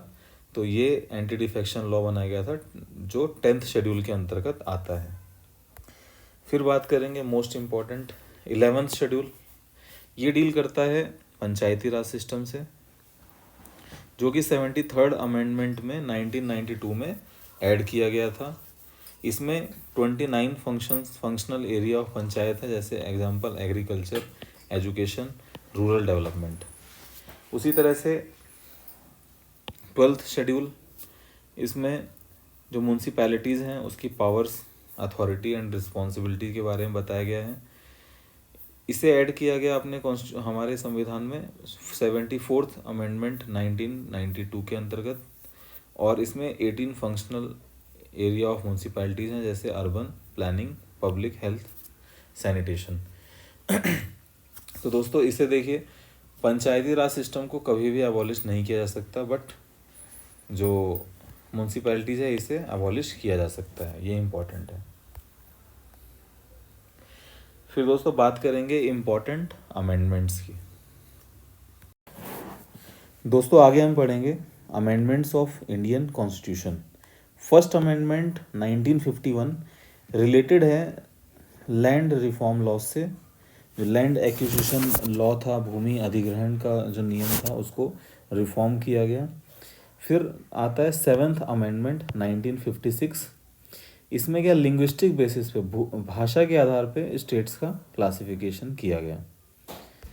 फिर नेक्स्ट आता है 24th अमेंडमेंट 1971। इसमें affirm parliament's power to amend any part of constitution including fundamental right. जो 24th अमेंडमेंट था 1971 में लाया गया था, उसमें क्या कॉन्स्टिट्यूशन के फंडामेंटल राइट्स को भी अमेंड करने की पावर पार्लियामेंट को दे दी गई। उसके बाद 25th अमेंडमेंट 1971 में ही लाया गया, जिसमें आर्टिकल 31 में राइट टू प्रॉपर्टी को लिमिटेड किया गया and directive principle article 39B and 39C superior to fundamental right. यानी कि जो डायरेक्टिव प्रिंसिपल्स हैं उसको फंडामेंटल राइट से भी सुपीरियर दर्जा दिया गया 1971 में। फिर आता है 42nd अमेंडमेंट 1976। दोस्तों इसमें इतना ज़्यादा चेंजेस किया गया कि it is a mini constitution. इसमें सोशलिस्ट, सेक्युलर, इंटीग्रिटी, इन सभी को ऐड किया गया। फिर फंडामेंटल ड्यूटीज़ को इसमें ऐड किया गया आर्टिकल 51 में। फिर shifted more subject to concurrent list, यानी कि जो कॉन्करेंट लिस्ट है उसमें ज़्यादा सब्जेक्ट्स को शामिल किया गया, जैसे एजुकेशन। तो कॉन्करेंट लिस्ट मतलब जिसमें स्टेट और यूनियन दोनों का हस्तक्षेप रहता है, राज्य और केंद्र दोनों का हस्तक्षेप है। तो इसमें सब्जेक्ट्स को इंक्रीज़ किया गया। और judicial review power of the court, इसमें कोई भी कॉन्स्टिट्यूशन में कोई अमेंडमेंट हुआ होता है तो उसे जुडिशियल रिव्यू का पावर कोर्ट को दिया गया। फिर आता है 44th अमेंडमेंट। इसमें right to property as a fundamental right, okay, तो इसे रिमूव कर दिया गया आर्टिकल 300A में। जो राइट टू प्रॉपर्टी था इसको रिमूव करके फंडामेंटल राइट से निकाल के इसे लीगल राइट में कन्वर्ट कर दिया गया, ओके। और आपको मालूम है कि 1975 में नेशनल इमरजेंसी लगाया गया था इंटरनल डिस्टरबेंस के बेसिस पे। तो ये इंटरनल डिस्टरबेंस का जो वर्ड है ये क्लैरिफाइड नहीं था, तो इसके बेसिस पे कभी भी नेशनल इमरजेंसी लगाया जा सकता था। तो इसे रिमूव करके आर्म्ड रिवेलियन टर्म डाला गया, यानी कि अब क्या इंटरनल डिस्टरबेंस के आधार पे नेशनल इमरजेंसी नहीं लगाया जा पाएगा, अब आर्म्ड रिवेलियन अगर हुआ तो ही नेशनल इमरजेंसी लगाया जा सकेगा। 52nd amendment 1985, anti defection law, जो दल बदल का जो नीति थी, जो पार्टीज़ में एमएलए एमपीज अपनी पॉलिटिकल पार्टी चेंज कर लेते थे, उसको स्टॉप करने के लिए ये अमेंडमेंट लाया गया 1985 में, 52nd अमेंडमेंट। फिर 1992 में 73rd amendment. Most of the time दोस्तों ये क्वेश्चन डेफिनेटली एग्जाम में आता ही आता है, पंचायती राज सिस्टम, इसको कॉन्स्टिट्यूशनल इसको दर्जा दिया गया, संवैधानिक दर्जा दिया गया, और इसके लिए 11th शेड्यूल ऐड किया गया हमारे अनुसूचियों में, शेड्यूल्स में, जिसमें 29 सब्जेक्ट थे और ये पार्ट 9 से रिलेटेड है। फिर 74th अमेंडमेंट 1992 में पार्ट 9A में म्यूनसिपैलिटीज़ का जिक्र किया गया है, म्यूनसिपैलिटीज़ के बारे में लिखा गया है, और इसमें 12th शेड्यूल ऐड किया गया, और 92nd अमेंडमेंट में म्यूनसिपैलिटीज़ को ऐड किया गया। तो इसके 18 सब्जेक्ट थे, जो इसके डेवलपमेंट सब्जेक्ट हैं वो 18 सब्जेक्ट हैं जिसमें म्यूनसिपैलिटीज़ को काम करना है। फिर आता है 86th अमेंडमेंट 2002। तो इसमें education is a fundamental right for children up to 6 to 14 years, article 21A। इसमें बच्चों का जो 6 से 14 ईयर के एज के बच्चे हैं उनको एजुकेशन एक फंडामेंटल राइट के तौर पे जोड़ दिया गया। And fundamental duties parent must provide opportunity for education to their children. तो एक पहले 10 फंडामेंटल राइट थे, तो 11th फंडामेंटल ड्यूटी इसमें ऐड किया गया कि parents are responsible for their education of their children, okay. So 91st amendment 2003। तो इसमें 91st अमेंडमेंट 2003 इम्पॉर्टेंट है। इससे पहले कोई भी गवर्नमेंट चुन के आती थी तो अपने कितने भी मिनिस्टर्स बना सकती थी, लेकिन इसमें स्टॉप कर दिया गया, इसे बाउंड कर दिया गया कि 15% जो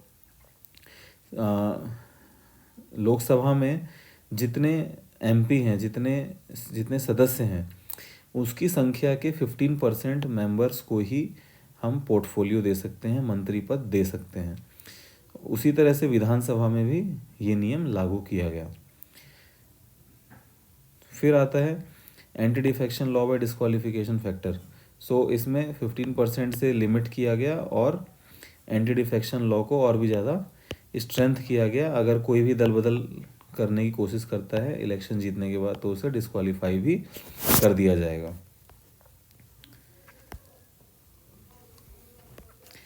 101st अमेंडमेंट, ओके, 101st। तो ये किसके लिए है? जीएसटी इससे लाया गया 279A, formation of GST council. 103rd amendment 2019। इसमें क्या किया गया? इकोनॉमिकल वीकर सेक्शन EWS, इसके लिए 10% कोटा रिजर्व कर दिया गया, और इसमें आर्टिकल्स जोड़े गए 15(6) एंड 16(6). 105th amendment 2021। तो 105th अमेंडमेंट में जो 2021 में आया, इसमें OBC restore the power of state to identify the maintain their own list of OBC, okay. सभी स्टेट्स अपनी ओबीसी की लिस्ट बना सकते हैं। तो इस अमेंडमेंट में किया गया 104th अमेंडमेंट। इसमें SC/ST का जो रिजर्वेशन है लोकसभा एंड स्टेट असेंबलीज में, उसको 2030 तक के लिए इंक्रीज कर दिया गया। इस रिजर्वेशन क्राइटेरिया को तब तक के लिए बढ़ा दिया गया। 102nd अमेंडमेंट, इसमें national commission for backward classes, okay, इसे एक नेशनल स्टेटस दे दिया गया ओबीसी कैटेगरी के कमीशन को, नेशनल कमीशन को। सो अब दोस्तों बहुत ही इम्पोर्टेंट टॉपिक पे हम बात करेंगे, union and important post, okay. तो इसमें president, vice president, prime minister, attorney general and other जितने भी क्रूशियल पोस्ट हैं, जो संवैधानिक पद हैं, उनके बारे में हम बात करेंगे, उनकी पावर्स के बारे में बात करेंगे, उनसे संबंधित आर्टिकल्स के बारे में बात करेंगे। सो देखते हैं। सबसे पहले देखिए प्रेसिडेंट के बारे में बात करेंगे। तो प्रेसिडेंट का जिक्र हमारे संविधान में, कॉन्स्टिट्यूशन में आर्टिकल 52 से 62 तक किया गया है। तो इसमें जो इम्पोर्टेंट आर्टिकल्स हैं, 52 आर्टिकल नंबर 52 के अकॉर्डिंग हमारे देश में एक प्रेसिडेंट होगा। आर्टिकल नंबर 53 जितनी भी एग्जीक्यूटिव पोस्ट है, पावर, वो क्या प्रेसिडेंट के अंदर निहित है, यानी कि वो प्रेसिडेंट के पास पावर है एग्जीक्यूटिव डिसीजन लेने के लिए। उसके साइन के बिना कोई भी काम गवर्नमेंट नहीं कर सकती। सॉरी। फिर article number 54 election of president, ये एक इलेक्टोरल कॉलेज के द्वारा होता है। तो इलेक्शन ऑफ प्रेसिडेंट में Lok Sabha, Rajya Sabha and legislative assembly के सभी appointed member, elected members participate करते हैं, नॉमिनेटेड मेंबर्स नहीं करते हैं। सो ये इलेक्टोरल कॉलेज के आधार पर इसका इलेक्शन किया जाता है। फिर procedure of impeachment of president, तो आज तक किसी भी प्रेसिडेंट के खिलाफ इम्पीचमेंट प्रोसेस नहीं लाया गया है, बट अगर इसे हटाया जाता है तो वो आर्टिकल नंबर 61 में इसके बारे में लिखा हुआ है। And president is nominal head of the state and act on the advice of council of ministers. So ये आर्टिकल नंबर 74 में है। तो काउंसिल ऑफ मिनिस्टर्स क्या एडवाइस देंगे, प्रेसिडेंट उसको मानता है, ओके। प्रेसिडेंट कोई भी लॉ बनता है तो उस पर साइन करता है। फाइनेंस कमीशन का गठन भी 5 साल के लिए प्रेसिडेंट ही करता है। जब कोई भी फाइनेंशियल बिल आता है तो उससे पहले उसका प्रस्ताव लोकसभा में आने से पहले प्रेसिडेंट उसको परमिशन देता है। और जो कंटीजेंसी फंड ऑफ इंडिया है, वहाँ से पैसा निकालना है तो भी प्रेसिडेंट की परमिशन ही रिक्वायर्ड होती है। सो अब बात करते हैं वाइस प्रेसिडेंट की। तो आर्टिकल नंबर 63 से 71 तक वाइस प्रेसिडेंट के बारे में लिखा गया है। आर्टिकल नंबर 63 के अकॉर्डिंग हमारे देश का एक वाइस प्रेसिडेंट होगा। Article number 64 vice president act as chairman of Rajya Sabha, यानी कि जो वाइस प्रेसिडेंट है वो ex officio chairman of Rajya Sabha है, यानी कि वो है तो वाइस प्रेसिडेंट बट उसको सैलरी राज्यसभा होने की, चेयरमैन ऑफ राज्यसभा होने की दी जाती है, और राज्यसभा के जितने भी सेशंस होते हैं उसको वो हेड करता है। फिर article number 65 act as president in the absence of president, अगर प्रेसिडेंट नहीं है तो वो प्रेसिडेंट का काम करेगा वाइस प्रेसिडेंट। एंड आर्टिकल 66 में इलेक्शन ऑफ वाइस प्रेसिडेंट, यानी कि वाइस प्रेसिडेंट का इलेक्शन आर्टिकल नंबर 66 में दिया हुआ है। And elected by both house of parliament, तो इसमें वाइस प्रेसिडेंट के चुनाव में जो दोनों ही lower house and upper house है, उन दोनों के मेंबर्स वोट करते हैं तो वाइस प्रेसिडेंट बनाया जाता है। फिर बात करते हैं prime minister of India, article number 74 से 75। तो आर्टिकल नंबर 74 के according prime minister and council of minister to aid and advise the president, okay. जो आर्टिकल नंबर 74 है उसके अकॉर्डिंग क्या होगा, प्राइम मिनिस्टर और काउंसिल ऑफ मिनिस्टर्स क्या करेगा, प्रेसिडेंट को एडवाइस देता है कोई भी काम करने के लिए, तो बाद में प्रेसिडेंट के हस्ताक्षर से ही वो काम, जो भी रूल होगा वो इंडिया में एप्लीकेबल होगा। आर्टिकल नंबर 75 में क्या कहा है, प्रेसिडेंट प्राइम मिनिस्टर को अपॉइंट करता है, और जितने भी मिनिस्टर्स हैं, काउंसिल ऑफ मिनिस्टर्स, उनको भी प्रेसिडेंट ही अपॉइंट करेगा। And prime minister is head of government and real executive. So prime minister government का एक्चुअल रियल हेड है, और वाइस जो प्राइम मिनिस्टर रियल हेड है, और प्रेसिडेंट क्या है, नॉमिनल हेड है। जितनी भी डिसीजन मेकिंग जो पावर्स हैं वो सारी निहित है प्राइम मिनिस्टर के अंदर, बट प्रेसिडेंट के सिग्नेचर के बिना वो जो रूल्स रेगुलेशंस, जो पैसा निकालना गवर्नमेंट के फंड से, जो फाइनेंस से रिलेटेड कोई भी लॉ है, अमेंडमेंट है, सभी के सभी जितना भी है, ये prime minister, council of minister और जितने भी मेंबर ऑफ पार्लियामेंटेरियन है, पार्लियामेंट है, वो सब डिसाइड करेंगे, लेकिन finally after signature of president ही वो देश में लागू होगा। फिर council of ministers, article 74 and 75। Article 74 है, council of minister headed by prime minister shall be aid and advise the president. Okay, जो प्राइम मिनिस्टर है वो हेड होता है काउंसिल ऑफ मिनिस्टर्स का। ओके, एंड वो किसी भी काम में प्रेसिडेंट को एडवाइस करेगा। सपोज किसी मिनिस्टर को हटाना है, किसी मिनिस्टर को कोई पोर्टफोलियो देना है, तो प्रेसिडेंट को एडवाइस करने वाला कौन होता है, prime minister. Article number 75, total number of minister can not exceed 15%। सो किसी भी गवर्नमेंट में, उस जैसे स्टेट गवर्नमेंट है तो विधानसभा में कितनी सीटें हैं, लेजिस्लेटिव असेंबली में कितनी सीटें हैं, उसका 15% से ज़्यादा पोर्टफोलियो नहीं दिया जा सकता, मिनिस्ट्रियल पोर्टफोलियो। उसी तरह से लोकसभा में जैसे 545 सीट्स हैं, तो इसका 15%, उससे ज़्यादा पोर्टफोलियो कैबिनेट मिनिस्ट्री नहीं दी जा सकती किसी को। तो इसमें आर्टिकल नंबर 75 में include cabinet minister, minister of state and deputy ministers. Okay, तो ये सभी होता है।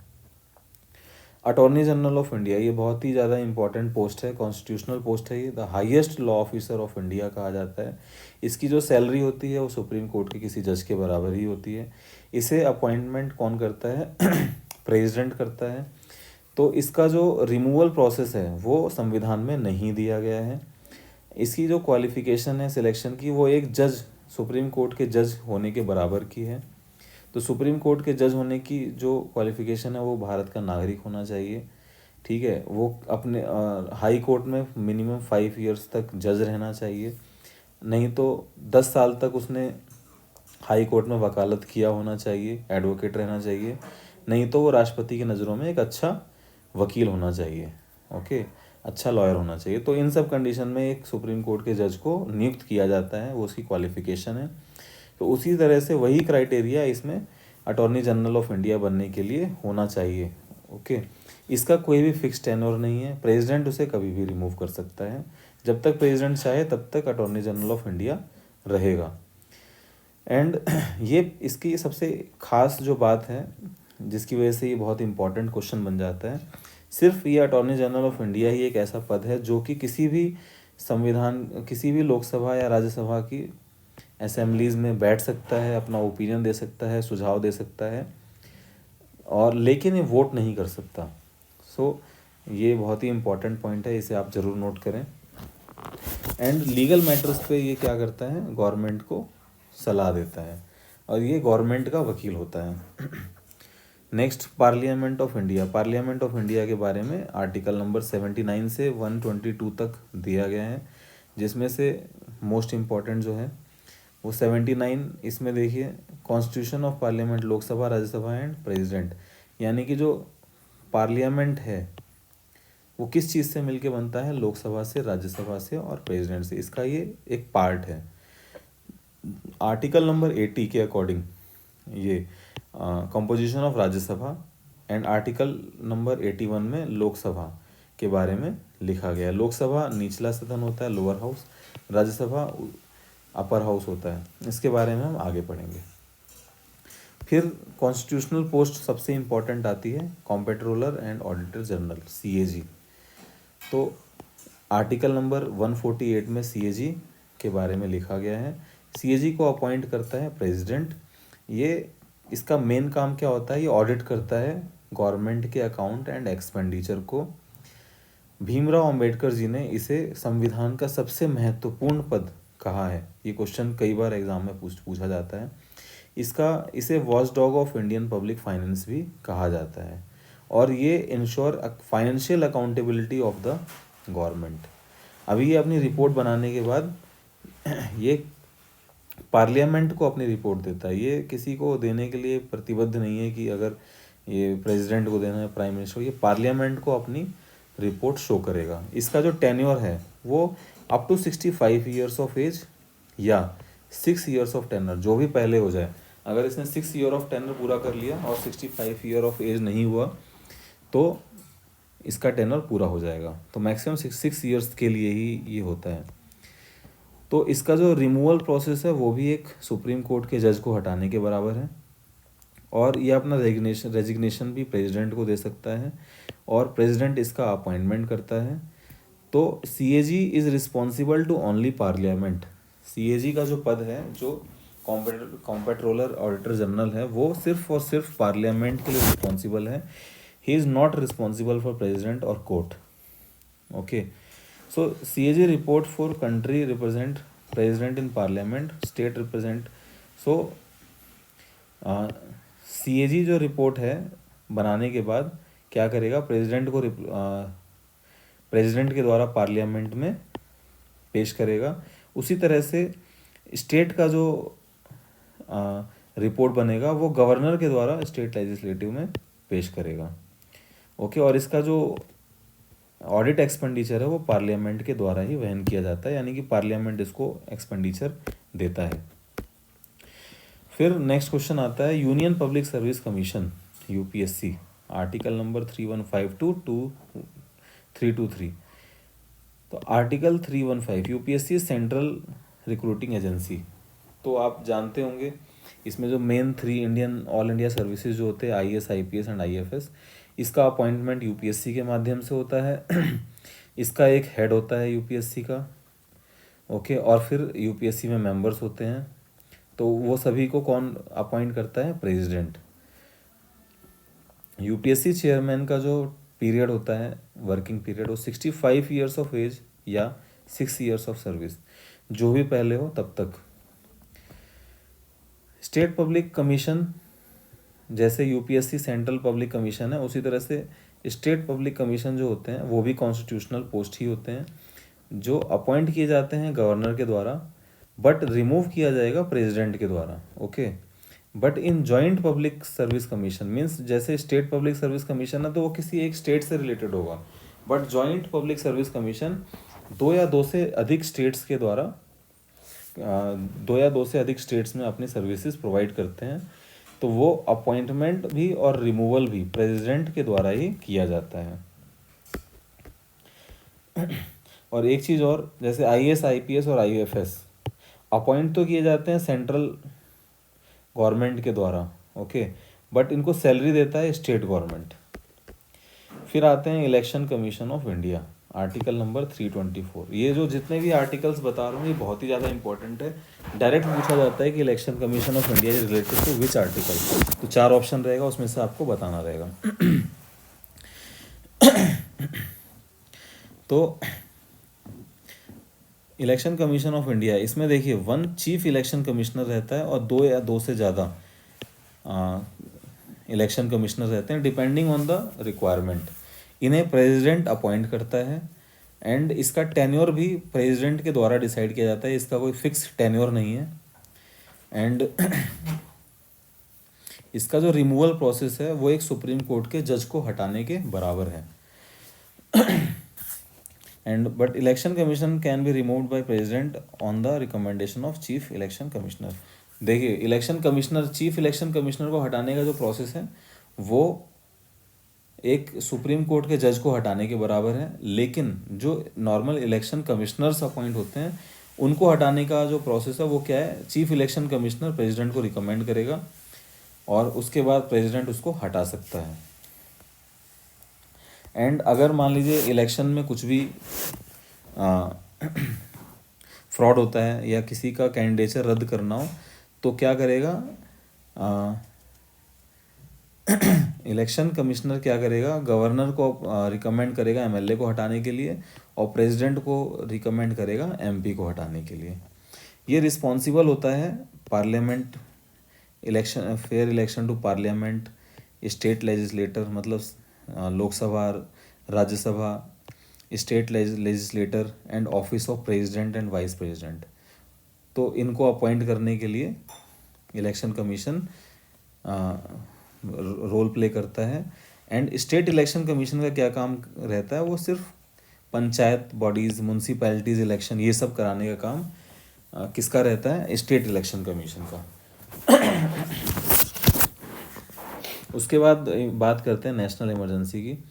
तो ये पहले भी देख चुके हैं, आर्टिकल 352 में नेशनल इमरजेंसी है, आर्टिकल 356 में president rule in state, article 360 में financial emergency. President is nominal head, prime minister is real executive. Okay, हमारा जो पार्लियामेंट है वो दो पार्ट्स में बटा हुआ है, लोकसभा एंड राज्यसभा। इसे बाईकैमरल कहते हैं, दो सदन कहते हैं। लोकसभा में 552 सीटें हैं मैक्सिमम, राज्यसभा में 245 सीटें हैं। Okay, union territory are governed by president through administrator.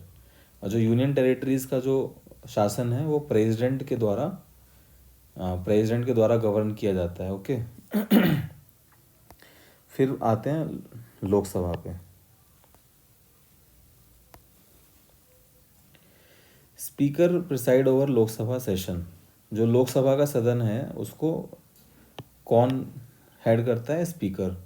जो लोकसभा की मैक्सिमम स्ट्रेंथ है वो कितना है, 552। एंड करेंटली जो स्ट्रेंथ है वो क्या है, 543 elected members plus 2 Anglo Indians. Okay, जिसमें से 530 जो सीट्स है वो स्टेट से है और 13 जो सीट्स हैं वो यूनियन टेरिटरी से और 2 एंग्लो इंडियन से। इस तरह से टोटल हो गया 530 प्लस 13 प्लस 2, टोटल कितना हो गया 545। तो मैक्सिमम जो कैपेसिटी है वो 552 है, बट प्रेजेंट में जो हमारे लोकसभा में जो सीट्स है वो 545 है। उसी तरह से राज्यसभा की बात करें, देखिए लोकसभा में क्या होगा, जो सीनियर मोस्ट पर्सन होगा उसको स्पीकर बनाया जाता है, लेकिन राज्यसभा में देखिए vice president is the x officio chairman of Rajya Sabha. यानी कि जो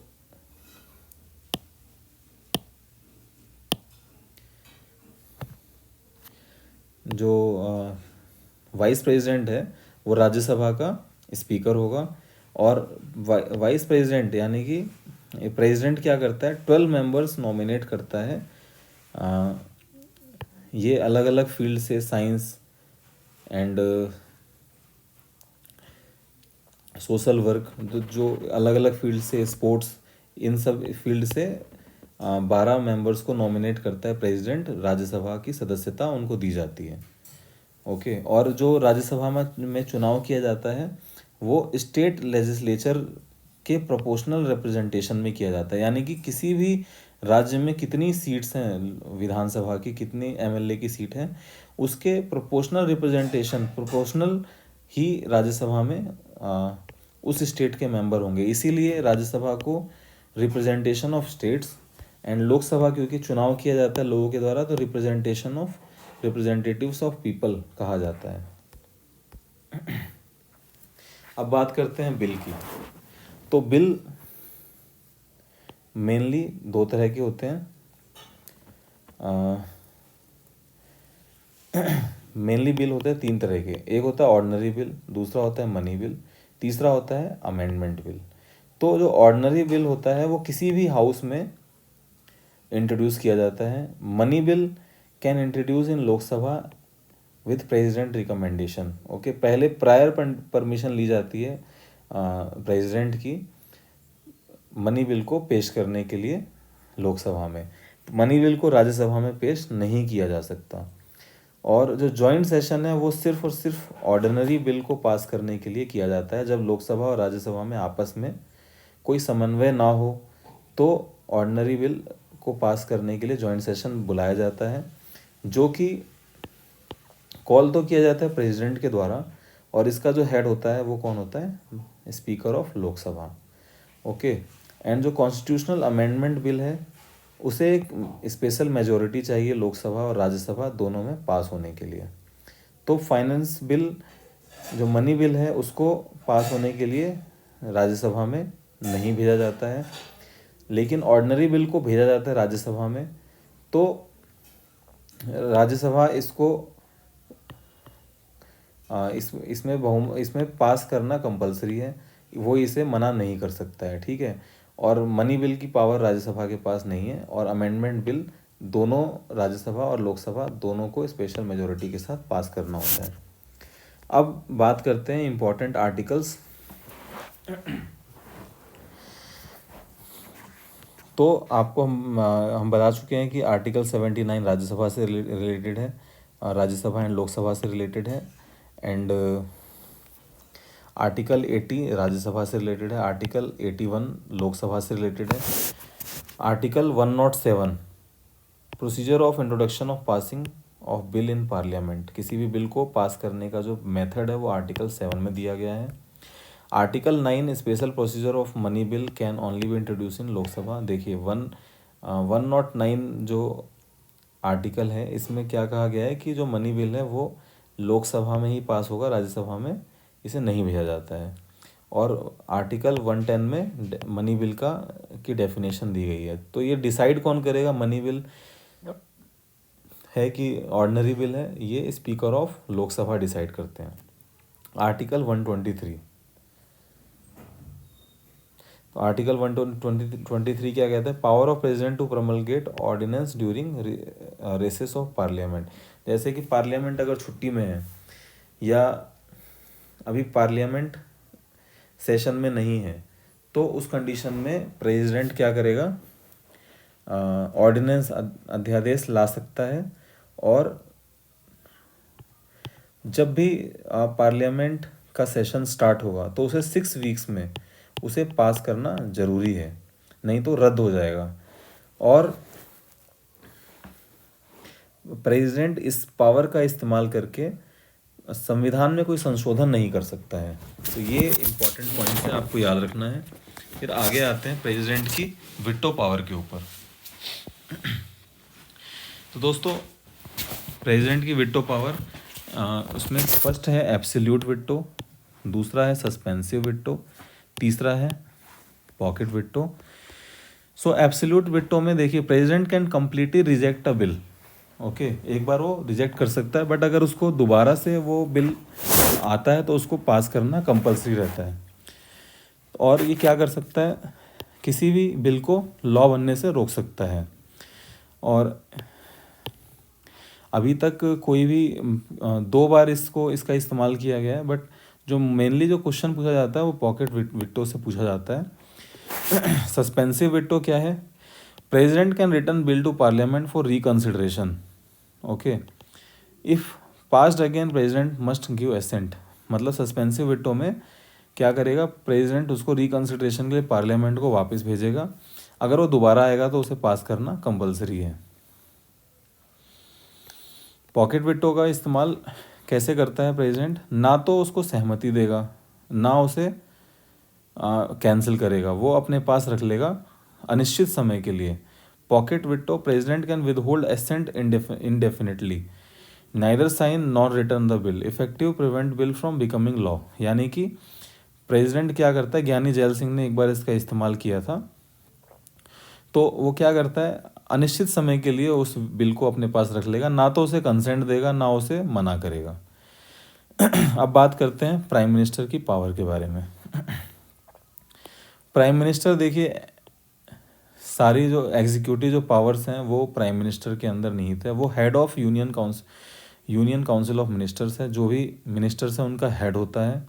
एंड वो क्या करता है? एलोकेट करता है, रिशफल करता है पोर्टफोलियो अमंग मिनिस्टर्स। जो भी मिनिस्टर्स को पोर्टफोलियो देने हैं वो प्राइम मिनिस्टर ही देता है, वो रिकमेंड करता है प्रेसिडेंट को, तो प्राइम मिनिस्टर के कहने पर प्रेसिडेंट अलॉट करता है। ओके, प्रेसिडेंट उसको अपॉइंट करता है।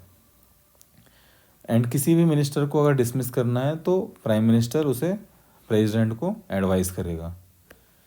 और प्राइम मिनिस्टर क्या होता है, रिस्पॉन्सिबल होता है कोऑर्डिनेट करने के लिए मिनिस्टर्स और प्रेसिडेंट को। ओके, फिर प्राइम मिनिस्टर की जो लेजिस्लेटिव पावर्स हैं वो क्या है, लोकसभा का लीडर होता है वो। लोकसभा यानी कि लोअर हाउस ऑफ पार्लियामेंट, वो क्या करेगा, एडवाइस करेगा प्रेसिडेंट को किसी भी सेशन को बुलाने के लिए या शुरू करने के लिए। एंड किसी लोकसभा को डिसॉल्व करना है तो भी प्रेसिडेंट को प्राइम मिनिस्टर ही एडवाइस करता है।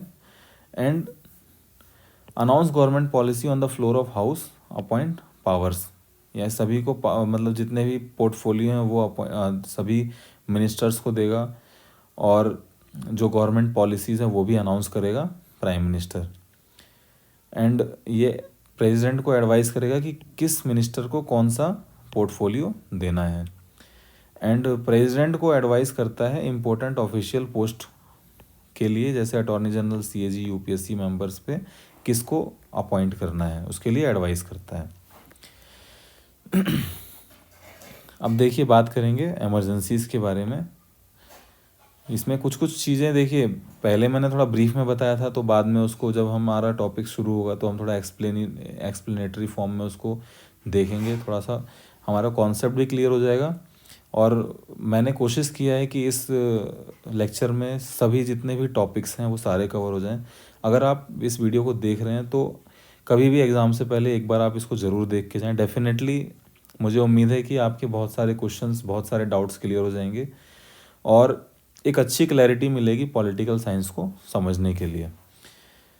तो देखें, बात करते हैं नेशनल इमरजेंसी। आर्टिकल 352 में दिया गया है, तो इसमें can be declared by president on ground of war, external aggression and armed rebellion. पहले क्या था, इंटरनल डिस्टर्बेंस था, उसको हटा दिया गया, फिर आर्म्ड रिवेलियन ये टर्म डाला गया।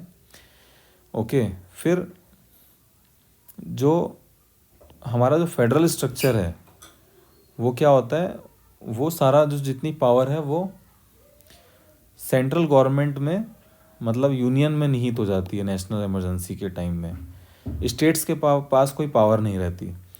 और सबसे इम्पॉर्टेंट क्वेश्चन जो बार बार पूछा जाता है नेशनल इमरजेंसी से संबंधित, कि इमरजेंसी में कौन सा आर्टिकल 20 और आर्टिकल 21 कभी भी सस्पेंड नहीं किया जाता है। Okay, and need parliament approval with in 1 month, can last for 6 months, extended with parliamentary approval. जब नेशनल इमरजेंसी लगाई जाएगी तो पार्लियामेंट का अप्रूवल 1 month में मिलना ज़रूरी है, और उसे 6 month तक एक्सटेंड किया जा सकता है। Next, state emergency president rule. तो आर्टिकल 356 के अकॉर्डिंग स्टेट इमरजेंसी प्रमलगेट किया जाता है if constitutional machinery break down in state, यानी कि अभी कॉन्स्टिट्यूशनल मशीनरी है, या चीफ मिनिस्टर ने इस्तीफ़ा दे दिया, या चुनाव नहीं कराए जा रहे हैं किसी कारण से, तो उस कंडीशन में प्रेसिडेंट रूल लागू किया जाता है आर्टिकल 356 के अकॉर्डिंग। उस समय प्रेसिडेंट क्या करता है, एडमिनिस्ट्रेटिव सारी जितनी पावर्स हैं वो प्रेसिडेंट के पास आ जाती है। स्टेट असेंबली में बी डिसॉल्व और केप्ट इन सस्पेंडेड एनिमेशन, इसको कितने भी टाइम के लिए सस्पेंड किया जाता है। Needs parliamentary approval with in 2 month, can last 3 years with repeated parliament approval. यानी कि अगर स्टेट इमरजेंसी लगाई गई है तो उसे पार्लियामेंट अप्रूवल मिलना ज़रूरी है 2 महीने में, और उसको कितने भी समय के लिए एक्सटेंड किया जा सकता है। नेक्स्ट आता है फाइनेंशियल इमरजेंसी। आर्टिकल 360 में फाइनेंशियल इमरजेंसी, जो अभी तक भारत में नहीं लगाया गया है। तो जब फाइनेंशियल प्रॉब्लम हो देश में, उस समय ये इमरजेंसी लगाई जाती है। फाइनेंशियल स्टेबिलिटी ख़राब हो जाए या हमारे देश के जो फाइनेंस को ख़तरा हो, वो समय में ये इमरजेंसी लगाई जाती है। ये लगाए जाने के बाद 2 महीने में अप्रूवल मिलना ज़रूरी है पार्लियामेंट का। तो अभी तक देखिए 1975 से 77 तक नेशनल इमरजेंसी इम्पोज किया गया था इंदिरा गांधी द्वारा। ये मोस्ट कंट्रोवर्शियल है क्योंकि इंटरनल डिस्टर्बेंस के आधार पर लगाया गया था, जो कि अभी तक डिफाइन नहीं था कि इंटरनल डिस्टर्बेंस में क्या क्या चीज़ें इंक्लूड की जाती हैं। फिर दोस्तों आते हैं local self governance in India. Panchayati Raj system, जैसा कि हम पहले भी पढ़ चुके हैं इसके बारे में, तो इसे 3 टियर स्ट्रक्चर बनाया गया है। पहला ग्राम पंचायत जो विलेज लेवल पे होता है, उसके बाद ब्लॉक लेवल पे पंचायत समिति, फिर डिस्ट्रिक्ट लेवल पे जिला परिषद। तो जो फाइनेंशियल डिस्ट्रीब्यूशन किया जाता है वो जिला परिषद के द्वारा किया जाता है। 73rd कॉन्स्टिट्यूशनल अमेंडमेंट 1992 के द्वारा इसको पंचायती राज सिस्टम को कॉन्स्टिट्यूशन में ऐड किया जाता है और ये कंपलसरी है ऑल स्टेट्स, ये सभी स्टेट्स में कंपलसरी है, उन स्टेट्स को छोड़ के जहाँ पे पॉपुलेशन जो है लेस देन 20 लाख है। और सबसे पहले इसे अडॉप्ट करने वाला जो डिस्ट्रिक्ट था नागौर था, राजस्थान में है ये। और इसमें जो पंचायती राज इलेक्शन जो होते हैं, इसमें जो मिनिमम कैंडिडेट की जो एज है वो 21 ईयर्स है। और पंचायत सिस्टम को हम डिज़ोल्व नहीं, मतलब गवर्नमेंट इसे डिज़ोल्व नहीं कर सकती है। यह एवरी 5 ईयर के लिए इसको सिलेक्ट किया जाता है और इसमें रिजर्वेशन भी दिया गया है SC ST और वुमेंस को 1/3 सीट्स पे इसका रिजर्वेशन है। मीन्स 33% सीट्स पे वुमेन का रिजर्वेशन है। और इसका जो इलेक्शन है वो स्टेट इलेक्शन कमीशन करवाता है और स्टेट फाइनेंस कमीशन इसका फाइनेंशियल पोजीशन का रिव्यू करता है। तो उसी तरह से अब अर्बन लोकल बॉडीज़ की बात करें तो 74th कॉन्स्टिट्यूशन अमेंडमेंट एक्ट 1992 के द्वारा इसे कॉन्स्टिट्यूशन में ऐड किया गया। और इसके भी 3 टाइप्स हैं, municipal corporation, municipal council and nagar panchayat. ये सभी स्टेट्स और यूनियन टेरिटरी में कंपलसरी हैं और ये 12th शेड्यूल में ऐड किया गया। इसका भी टेन्योर 5 ईयर का होता है। इसे डिसॉल्व किया जा सकता है और इसमें भी SC ST और OBC एंड वुमेन के लिए रिजर्वेशन है। वुमेन के लिए 1/3 ऑफ टोटल सीट्स इसके लिए रिजर्व रहती हैं और इसका इलेक्शन भी स्टेट इलेक्शन कमीशन करवाता है। उसके बाद बात करते हैं इसकी पावर्स की। तो पावर्स एंड फंक्शन की बात करेंगे। State to develop power to local bodies, ये लोकल बॉडीज़ को पावर डिस्ट्रीब्यूशन किया जाता है, डिसेंट्रलाइजेशन ऑफ पावर। इसमें 29 सब्जेक्ट लिस्ट किए गए हैं and 11 schedule for Panchayati system के लिए 11th शेड्यूल है, इसमें 29 सब्जेक्ट लिस्ट किए गए हैं। और म्यूनसिपैलिटीज़ के लिए 12th शेड्यूल ऐड किया गया, 12वीं अनुसूची ऐड की गई और 18 सब्जेक्ट इसके अंदर दिए गए हैं। इसमें फंक्शंस इसके क्या क्या हैं, sanitation, public health, road, education, तो ये सब इसके वर्क हैं।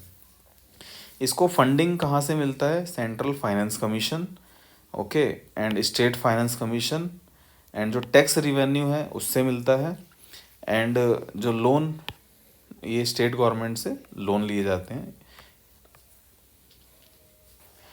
अब आगे बात करेंगे चीफ मिनिस्टर और उसकी पावर्स का। तो chief minister is the real head of the state और उसी तरह से गवर्नर क्या है, नॉमिनल हेड होता है। तो इसकी एग्जीक्यूटिव पावर्स की बात करें तो ये प्रधानमंत्री का जैसे यूनियन में रहता है उसी तरह से चीफ मिनिस्टर का स्टेट्स में रहता है। तो इसे हेड ऑफ स्टेट कहा जाता है। CM रियल एग्जीक्यूटिव अथॉरिटी होता है किसी स्टेट में और जितने भी काउंसिल ऑफ मिनिस्टर्स हैं उनका ये हेड भी होता है। और CM क्या करता है, चीफ मिनिस्टर पोर्टफोलियो को एलोकेट करता है सभी MLAs के बीच में और ये रिकमेंड करेगा गवर्नर को, गवर्नर के द्वारा इसको डिस्ट्रीब्यूशन किया जाता है। जो भी पॉलिसीज़ होंगी स्टेट के लिए चीफ मिनिस्टर उसमें एक बहुत इंपॉर्टेंट रोल प्ले करता है और पॉलिसीज़ बनाई जाती हैं with the help of council of ministers. और इसका एडवाइजरी रोल भी है, ये एडवाइस करता है गवर्नर को for appointment of advocate general and state election commissioners को अपॉइंट करने के लिए। उसी तरह से लेजिस्लेटिव पावर्स देखी जाए तो ये लीडर होता है स्टेट लेजिस्लेचर का, and act as leader of legislative assembly, Vidhan Sabha का भी लीडर होता है। और ये बिल इंट्रोड्यूस करता है, ये बिल इंट्रोड्यूस कर सकता है, money bill and ordinary bill. Influence on legislation, guides legislative discussion and ensure government policy and pass.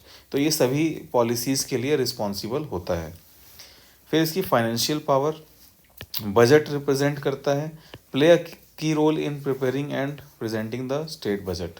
Control over fund, ये अपने जो स्टेट के फंड को कंट्रोल कर सकता है, कहाँ पे कितना एलोकेशन करना है, किस सेक्टर में कितना एलोकेशन करना है, वो सभी चीफ मिनिस्टर कंट्रोल करता है।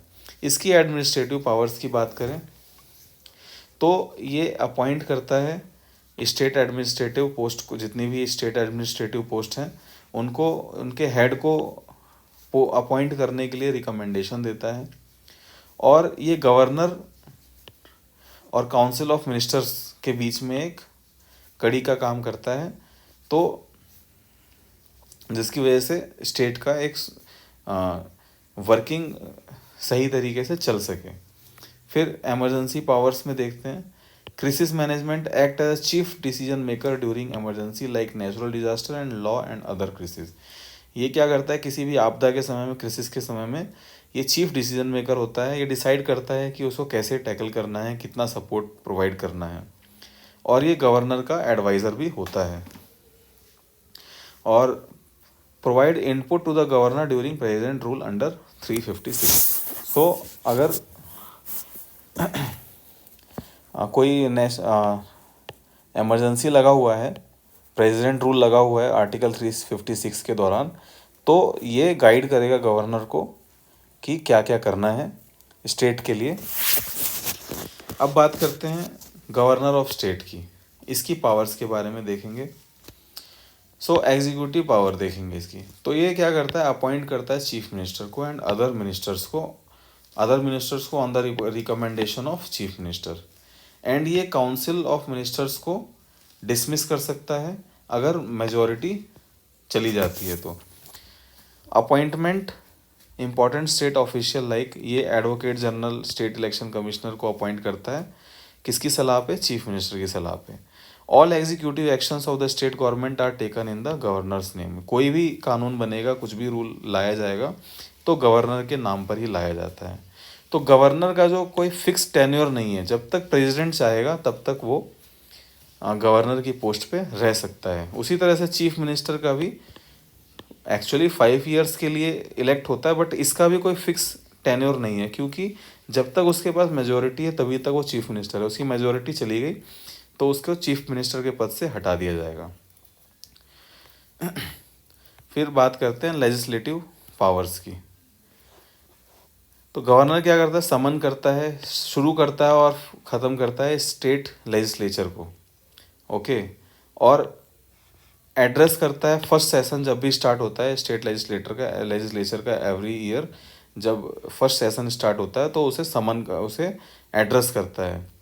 और किसी भी बिल को withhold assent to bill passed by state legislature और reserve them for presidential consideration. तो इसे क्या करेगा, कोई बिल अगर आया तो उसे विदहोल्ड कर सकता है। किसी स्टेट में कोई बिल बनाया गया जो कि हमारे संविधान से हटके है, हमारे कॉन्स्टिट्यूशन के अगेंस्ट है, तो उसे रोक सकता है और प्रेसिडेंट के कंसिडरेशन के लिए उसे भेज सकता है, ओके।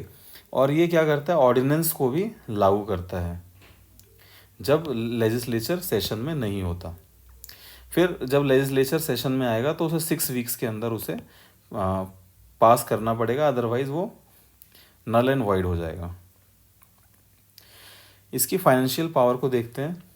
तो जब मनी बिल्स इंट्रोड्यूस की जाती है असेंबली में तो गवर्नर की प्रायर परमिशन ली जाती है, और कोई भी एनुअल फाइनेंशियल स्टेटमेंट जब लेजिस्लेचर के सामने मतलब असेंबली में रखा जाता है तो वो गवर्नर के रिकमेंडेशन पे रखा जाता है। इसकी जुडिशियल पावर क्या है, can grant pardon, reprieve, respite and remission of punishment.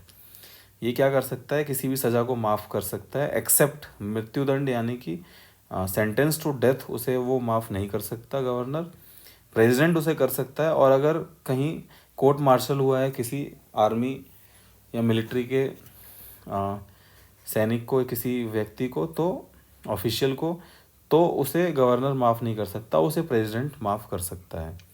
इसकी डिस्क्रिशनरी पावर फिर देखें, consulted by president in appointment of जजेस एंड कंसर्न हाई कोर्ट। जब जज का अपॉइंटमेंट करना होता है किसी हाई कोर्ट के, तो उस स्टेट के गवर्नर से भी कंसल्टेशन किया जाता है। Discriminationary power, discretionary power can recommend president rule in state. ये क्या करता है, स्टेट के अंदर अगर एबनॉर्मलिटी है कुछ भी, या स्टेट जो सेशन सही से काम नहीं कर रहा है, या चीफ मिनिस्टर ने इस्तीफ़ा दे दिया है, तो उस कंडीशन में क्या करता है, प्रेसिडेंट रूल ये इम्प्लीमेंट कर सकता है। एंड ये क्या करता है, ये किसी भी व्यक्ति को चीफ मिनिस्टर चूज़ कर सकता है जब किसी पार्टी को मेजॉरिटी नहीं है उस कंडीशन में भी। बट जनरली क्या होता है, जिसके पास ज़्यादा सीट है उसी के एक पार्टी के किसी मेंबर को, नेता को चीफ मिनिस्टर के पद पे अपॉइंट किया जाता है।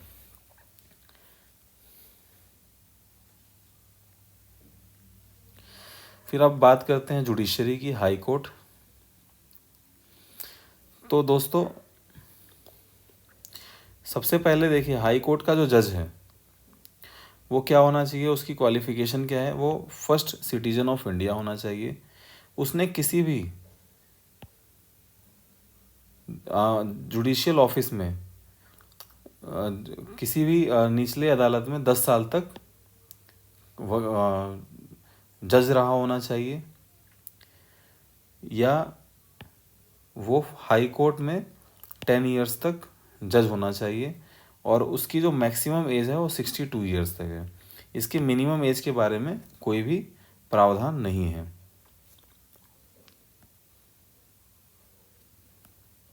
सुप्रीम कोर्ट के जज के बारे में बात करेंगे तो ये इंडिया में सिटीजन होना चाहिए, और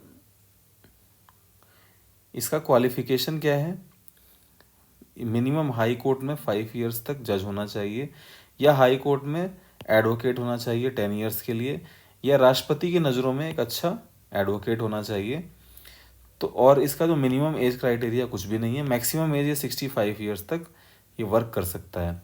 अब दोस्तों बात करेंगे हाई कोर्ट और सुप्रीम कोर्ट के जज को हटाने की जो प्रक्रिया है उसके बारे में। तो अगर सुप्रीम कोर्ट या हाई कोर्ट के जज को हटाया जा रहा है तो उसे स्पेशल मेजॉरिटी से पास होना ज़रूरी है। तो अगर मान लीजिए लोकसभा में ये डिसाइड किया गया कि जज को हटाना है, तो वहाँ पे minimum 50 members, minimum 100 members sign करेंगे। उसके बाद एक कमेटी बनाई जाएगी, वो कमेटी रिकमेंड करेगी कि उस जज को हटाया जाना चाहिए या नहीं। अगर वो कमेटी रिकमेंड करती है तो उसके बाद लोकसभा और राज्यसभा में दोनों जगह स्पेशल मेजॉरिटी से सभी का वोट मिलना चाहिए। उसके बाद प्रेसिडेंट का रिकमेंडेशन होने के बाद ही उस जज को हटाया जाएगा। तो ये प्रोसीजर होता है सुप्रीम कोर्ट और हाई कोर्ट के जज को हटाने का। तो स्पेशल मेजॉरिटी क्या होती है, स्पेशल मेजॉरिटी यानी कि सपोज अगर लोकसभा में 545 मेंबर्स हैं, ओके, तो उस दिन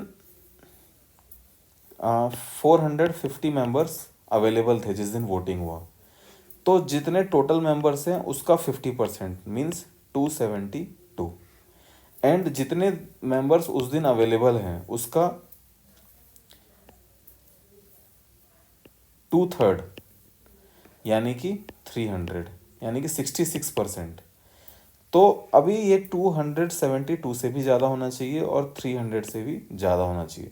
सपोज अगर ये 290 है तो 300 से कम है तो वो स्पेशल मेजॉरिटी में नहीं आएगा, यानी कि मिनिमम 270 से तो ऊपर होना ही चाहिए, क्योंकि उस दिन 450 मेंबर्स अवेलेबल थे तो उसका 2/3 कितना हुआ, 300, तो 300 से भी ज़्यादा होना चाहिए, यानी कि उस दिन 450 में से 300 लोगों का वोट मिला तब जाके वो स्पेशल मेजॉरिटी मानी जाएगी। तो इस तरह से स्पेशल मेजॉरिटी लोकसभा, हाई और राज्यसभा से मिलनी चाहिए, उसके बाद ही किसी जज को हटाया जा सकता है। अगर मान लीजिए यही रिजोल्यूशन जो था 100 लोगों का समर्थन लिया लोकसभा से, अगर ये राज्यसभा में इसको स्टार्ट किया जाता तो 50 मेंबर्स के सिग्नेचर चाहिए होते। फिर सेम प्रोसेस लोकसभा और राज्यसभा में स्पेशल मेजोरिटी से उसे पास किया जाता। उसके बाद फिर प्रेसिडेंट उसको साइन करता, तब जाके एक जज को हटाया जाएगा।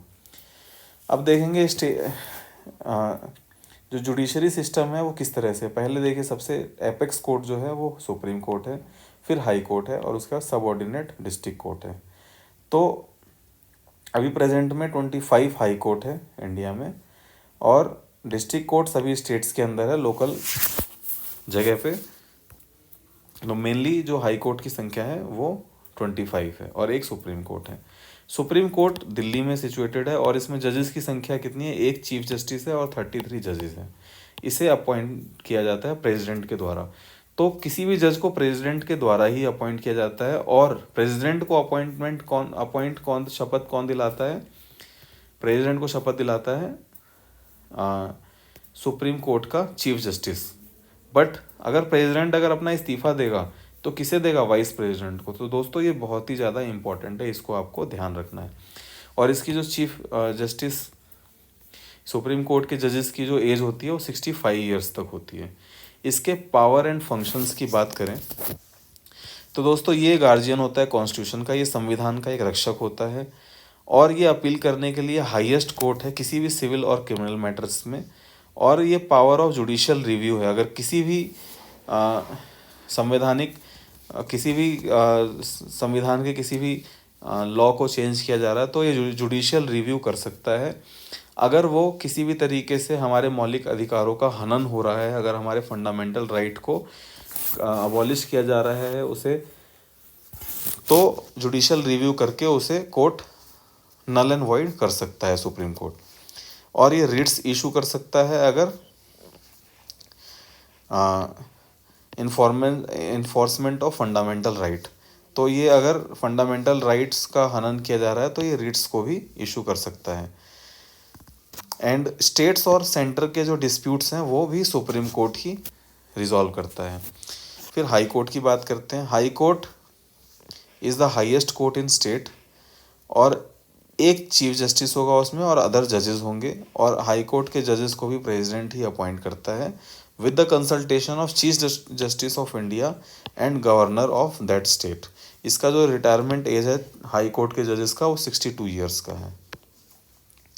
पावर ऑफ हाई कोर्ट जजेस देखेंगे तो ये क्या करता है, रिट्स इशू करता है, एंड इससे नीचे के जितने भी कोर्ट्स हैं उसको सुपरवाइज करता है। और अगर अपने सबऑर्डिनेट कोर्ट्स के अंदर कोई भी केस चल रहा है तो उसको अपने पास ट्रांसफ़र करवाने की पावर रखता है। फिर बात करते हैं सबऑर्डिनेट कोर्ट की। ये डिस्ट्रिक्ट कोर्ट्स होते हैं, सभी डिस्ट्रिक्ट में अवेलेबल होते हैं। और डिस्ट्रिक्ट कोर्ट और lower court like session court and magistrate court deal with civil and criminal cases. Okay, independence of judiciary. तो जजेस को अपॉइंट करने के लिए कोलेजियम सिस्टम है। And security of tenure for जज, यानी कि इनका फिक्स टेन्योर है वर्किंग का, और इन्हें रिमूवल जो प्रोसेस है वो बहुत ही ज़्यादा डिफ़िकल्ट है, इसलिए इसकी इंडिपेंडेंसी और भी ज़्यादा हो जाती है। एंड इसका जो सैलरी और अलाउंस है वो कंसोलिडेटेड फंड ऑफ इंडिया से दिया जाता है।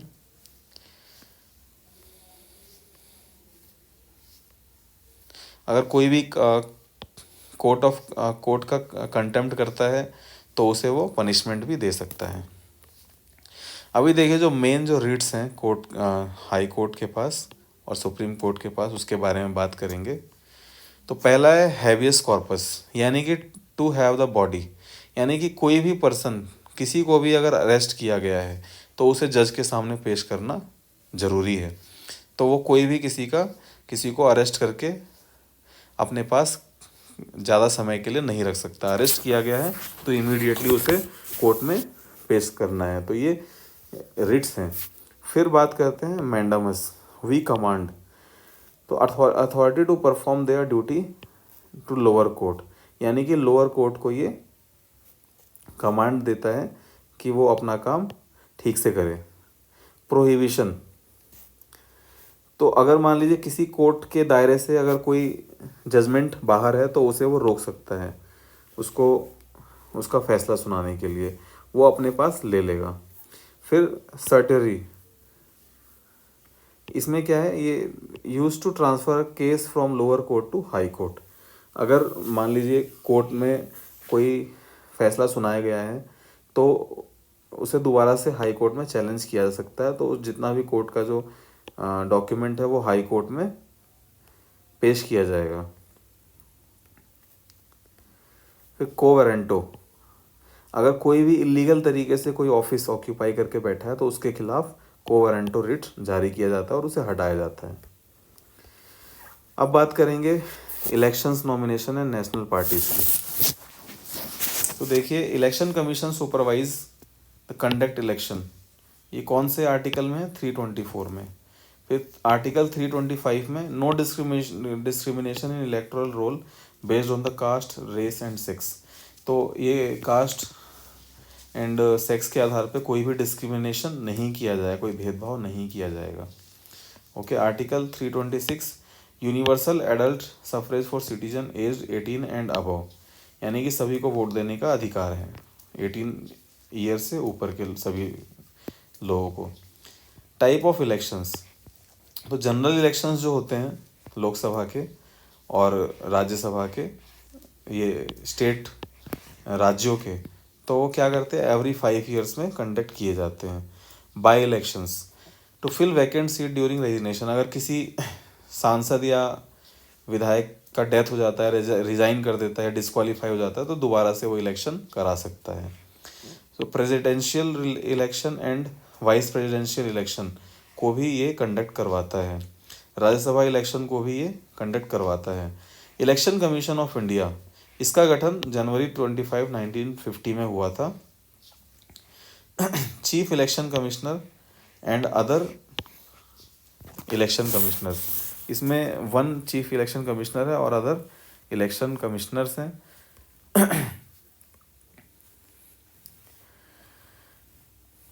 और जो स्टेट इलेक्शन कमीशन है वो क्या करता है, म्यूनसिपैलिटीज़ और पंचायत के इलेक्शन करवाता है। फिर बात करते हैं एज क्राइटेरिया की। तो लोकसभा में आप अगर इलेक्शन में खड़े होना है तो उसके लिए मिनिमम एज लिमिट क्या है, 25 ईयर्स। राज्यसभा में अपॉइंट होने के लिए मिनिमम एज लिमिट 30 ईयर्स है। एंड गवर्नर और प्रेसिडेंट बनने के लिए मिनिमम एज लिमिट 35 ईयर्स है। और लोकसभा राज्यसभा का जो मेंबर है वो इंडिया का सिटीजन होना चाहिए, एक रजिस्टर्ड वोटर होना चाहिए और उसके खिलाफ कोई भी क्रिमिनल केस नहीं होना चाहिए।